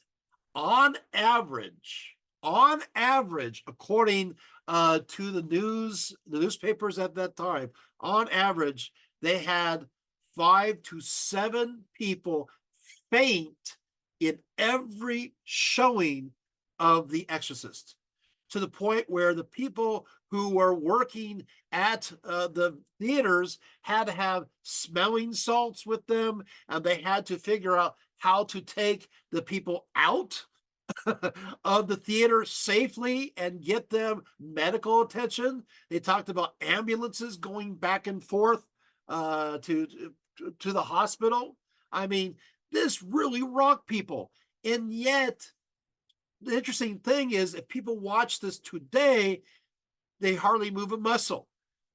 Because what happens is that it was scary for that time, but for many of the Gen Zers I know, they'll watch this and they'll laugh. Oh, what's this about? This is not scary, it's campy. And so what happens is that we need a deeper thrill. We need a deeper chill to get us motivated. We don't need to have it at this level. No, we want to be scared at a higher pitch. So it takes more. We become numb to the strategies that were used in 1973. The other thing I want to bring up is that did you guys know that the Pope at that time encouraged people to see it? Did you guys know that, here it is, three Jesuits, these are, the followers, obviously they're the Society of Jesus under the Pope. 3 Jesuits were advisors on the film The Exorcist. 3 Jesuits, and 2 were actually in the film. Did you know that? What? The Catholic Church is endorsing this? How is that possible? Well, as they realized from the interviews, a large portion of the people who went to see The Exorcist were Catholics, because we're going back to earlier themes. It is the devil that that gives us the most fear. And so for Catholics, because it dealt with a Christian theme, it scared them more than people who are outside of a Christian tradition. On top of that, they often said, "Oh, I saw this film, makes me want to go back to church." And that's exactly what happened. So the priest would say, "Go ahead, go see The Exorcist." It would scare the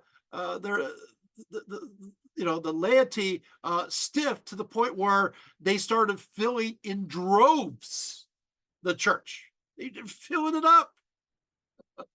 So you can see, though, interestingly enough, amongst Protestants, it was the opposite. Amongst Protestants, they said, whatever you do, don't see that film. Many of the pastors did go see the film, but they said no to their congregations. But it's interesting. This happened, of course, during 1973. 1973 is the height of what's called the Jesus movement.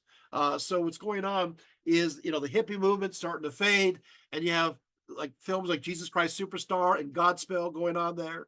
And and you have these evangelical movements going through here, and Christian rock kind of starting up there, and Randy Stonehill and all these other types, Keith Green, they're all kind of the Vineyard, all these different groups are going about. And at this time, the Catholic Church is going, hey, we want, because these are mostly Protestants. They're going, hey, we want to up our enrollment because less people are going to our church. So actually, it's funny that negative kind of film would scare people back into the pews. But there you have it. You're learning again way too much. Going to and of course also this act as a counterbalance to Rosemary's Baby, where it looks like Satan was losing. Now here God is winning, the day. But it also talks about the omnipotence of evil. There's one scene where Karras was in the subway, and the old man says to him, "Can you help a poor altar boy father? He wanted to have some food." He's like this bum laying there in the subway station. Now, Father Karras hears that. Later on in the movie,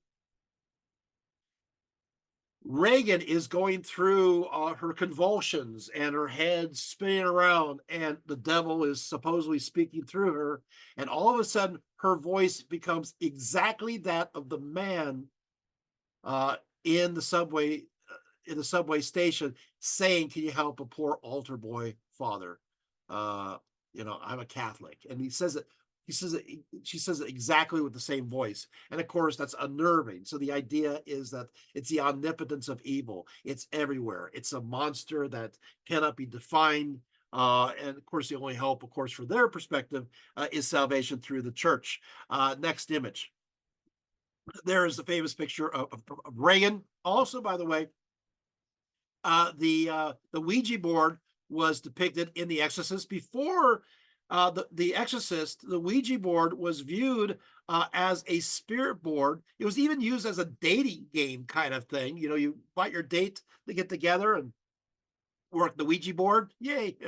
But after what happens is that this is she, when still a normal little girl, she's using this Ouija board to connect to a certain Captain Howdy, who, by the way, has the same kind of name as her father, who's no longer there.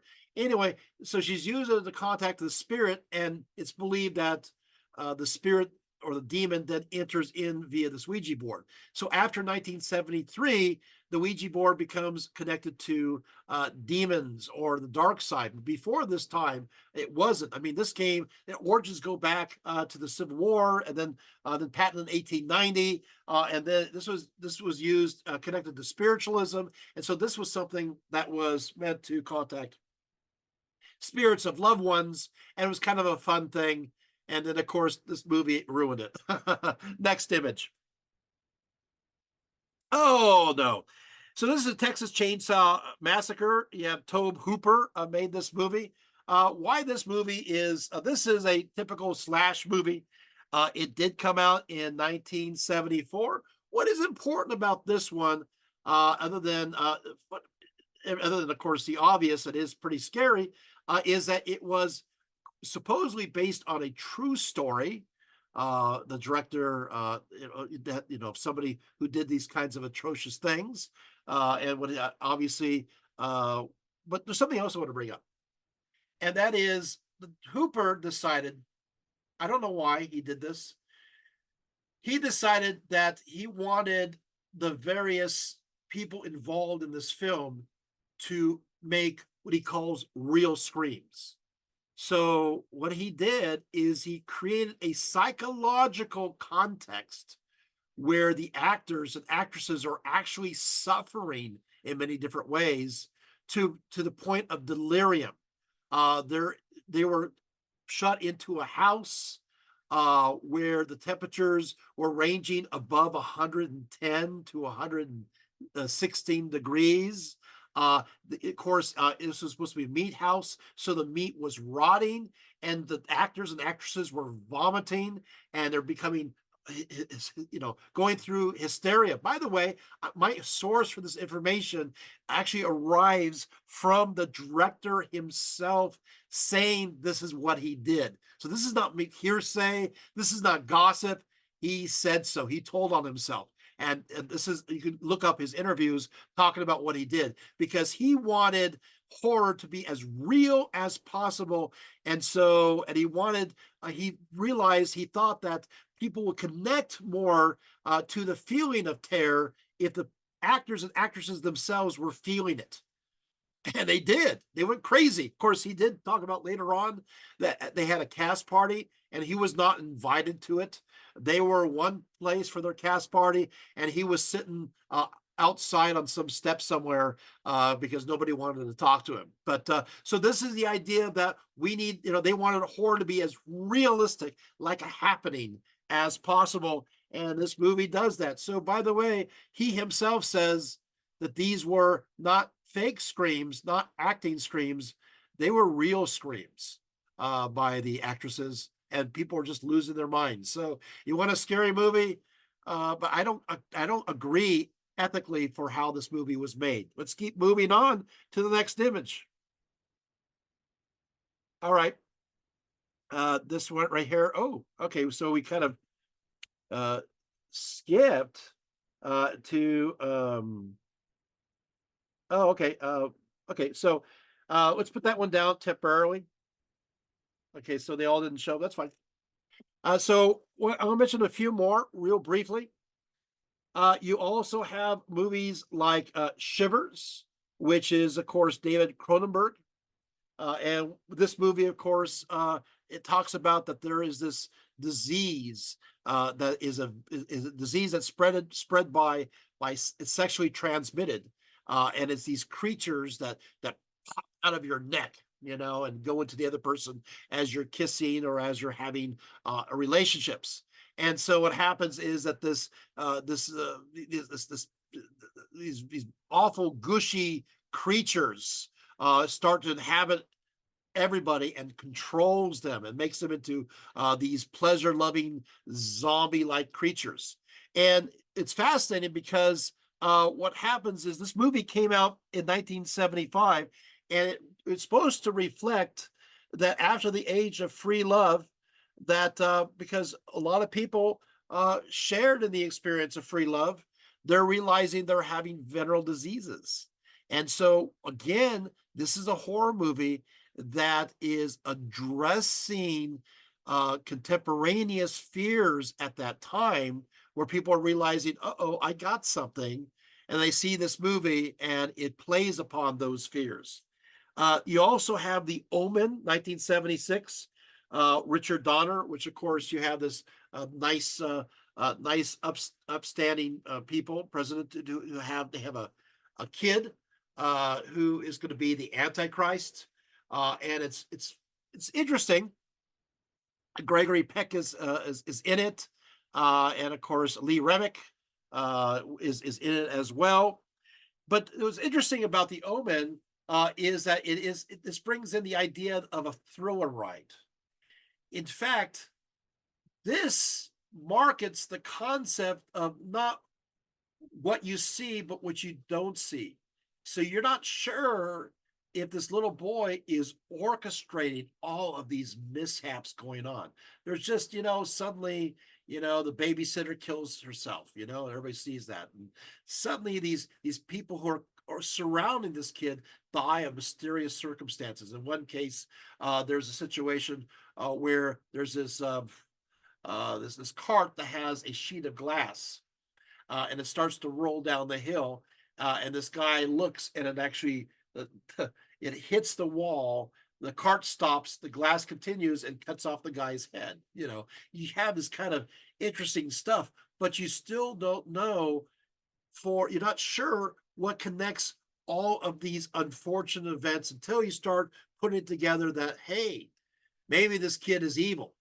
And so it goes into that deductive theory. At the very end, however, the little kid breaks the fourth wall, and he smiles at the audience, with a big grin. You're not sure, that he's playing a game on all of us. So that's The Omen. Came out in 76. It was a hit. You have, of course, movies like Martin, 1977, or which is another Romero one, where what he does is that this kid, he has these romantic ideas of vampires, but then he goes around and he sticks women with these needles, taking their blood. And it's like, what? There's like kind of a disconnect.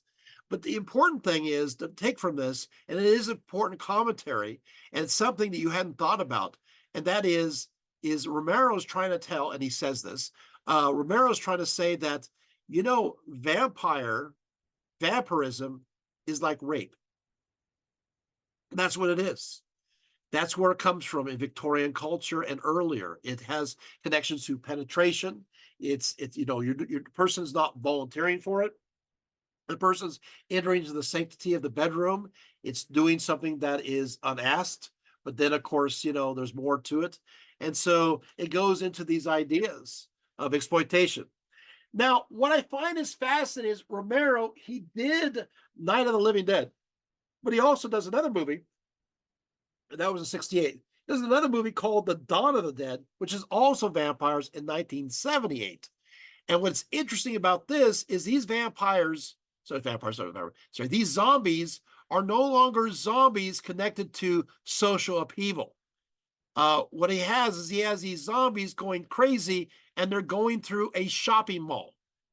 So he showing that as opposed to the late 60s, where they're all about social upheaval and those who are the zombies are following the rules and we need to rebel against this and so forth. What happens now is the zombies, they are the ultimate consumers. And so they're shown as stumbling, through shoe places and going into clothing stores. They have no idea what they're doing. They're knocking everything over. And so this is a commentary against relentless consumerism, that we're consumed and zombie-like. We go and we look for that perfect pair of shoes, or we look for a nice, wonderful smelling candle.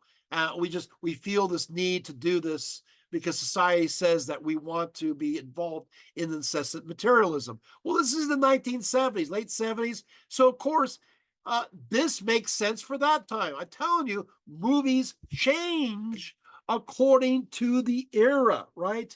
And of course, yeah, movies like Invasion of the Body Snatchers, which I won't have time. Okay, so we have Halloween. So yeah, let's go ahead and show the scene, the next one we showed before. Halloween, 1978, John Carpenter. Then of course, you have Michael Myers. And this is the beginning of the slasher being revived. It actually kind of goes back earlier to Psycho. But what happens is that John Carpenter, he saw Psycho and he thought to himself, maybe we should just do the same kind of thing that happened in The Curtain over and over again. He, by the way, is kind of sad by this legacy because he said everybody tried to follow after uh, Halloween because making a movie like this is cheap. He made it. He filmed it in the South Pasadena, and it reminded him of his home in the Midwest, kind of a desolate streets, but and you never know. And in this case, as opposed to the idea that the evil is supernatural, that is ever present, that we see in The Exorcist, the omnipotence of evil as being everywhere, eyes everywhere when it comes to the supernatural sense. What this goes is it crosses over that the neighbor next door, the person who's at the grocery store, the commoner could indeed be the evil that is watching you. So no longer are we simply looking for a supernatural explanation. Sometimes the evil resides within our own hearts, and so you never know. And there's a mask that we all carry, and you never know what lurks beneath the mask. And so Halloween by John Carpenter reflects this idea. But then again, people like the slasher aspect, and soon after, you're going to have other movies like Friday the 13th that will follow very soon after, in 2 years later in 1980. By the way, John Carpenter goes on to do quite a few other great movies. One is, of course, The Fog in 1980, one of my favorites. The other is The Thing with Kurt Russell. And in The Thing, of course, they're trapped in Antarctica, and basically you have this this alien creature that is able to take the form of anybody. And so they're a small team and are not sure who is the killing alien and who isn't. And so again, once again, this explores the same kind of theme that the villain, the ghost, the monster can be any one of us. Okay, so let's put that scene down. Of course, there's others that I have that are our favorites. You have Poltergeist, 1982. Also, you have, I love Alien. Alien 1979, it actually brings together science fiction and horror. So you have science fiction horror that's coming together with that. And once again, you're dealing with a creature roaming around. The Shining, Jack Nicholson, Shelley Duvall. Of course, this is Stanley Kubrick's The Shining. Once again, The Shining is another fascinating movie, which I don't have a lot of time to talk about, but I'll just say a few words, very short words. I will say that it does deal with depression. It deals with the disillusion of the family. It deals with strife. It deals with guilt. It deals with unmitigated anger that is not resolved.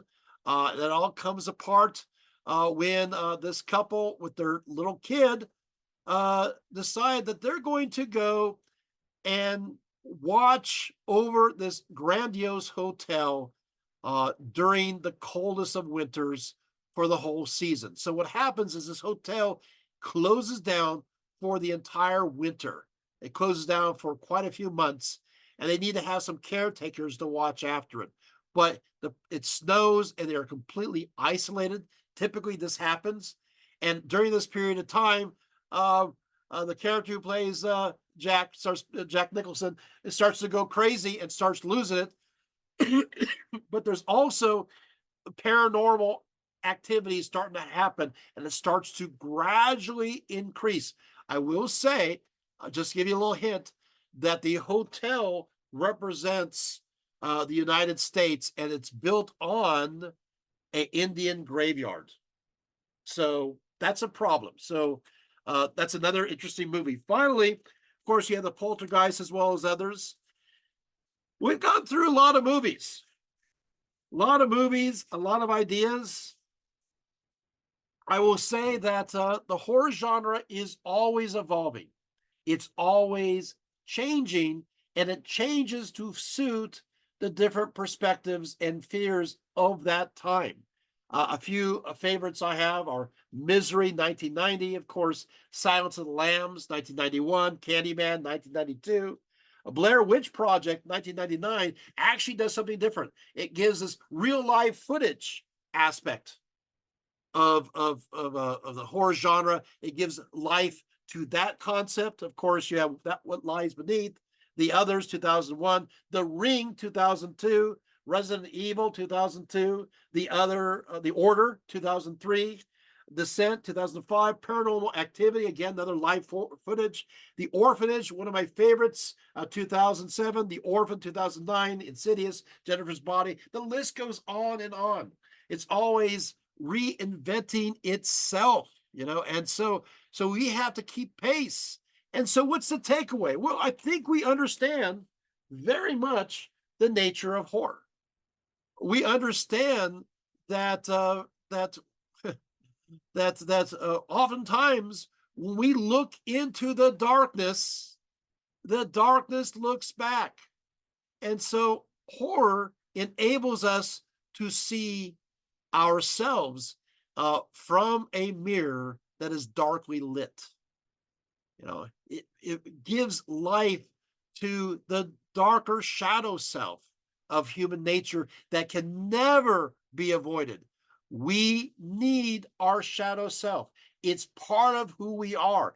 It's part of our survival nature. It's a reason why we evolved to be where we are right now. This is the reason why we have fight, flight, and freeze responses. It's hardwired into us. And so so studying the horror genre really is a study of humanity and our hopes as well as our fears, what we try to avoid and what we try to cling and move towards. There's so much here, but I do have to close up. So what I'm going to do is say farewell and good night. And maybe you want to watch something spooky tonight. After all, it's Halloween season. Thank you.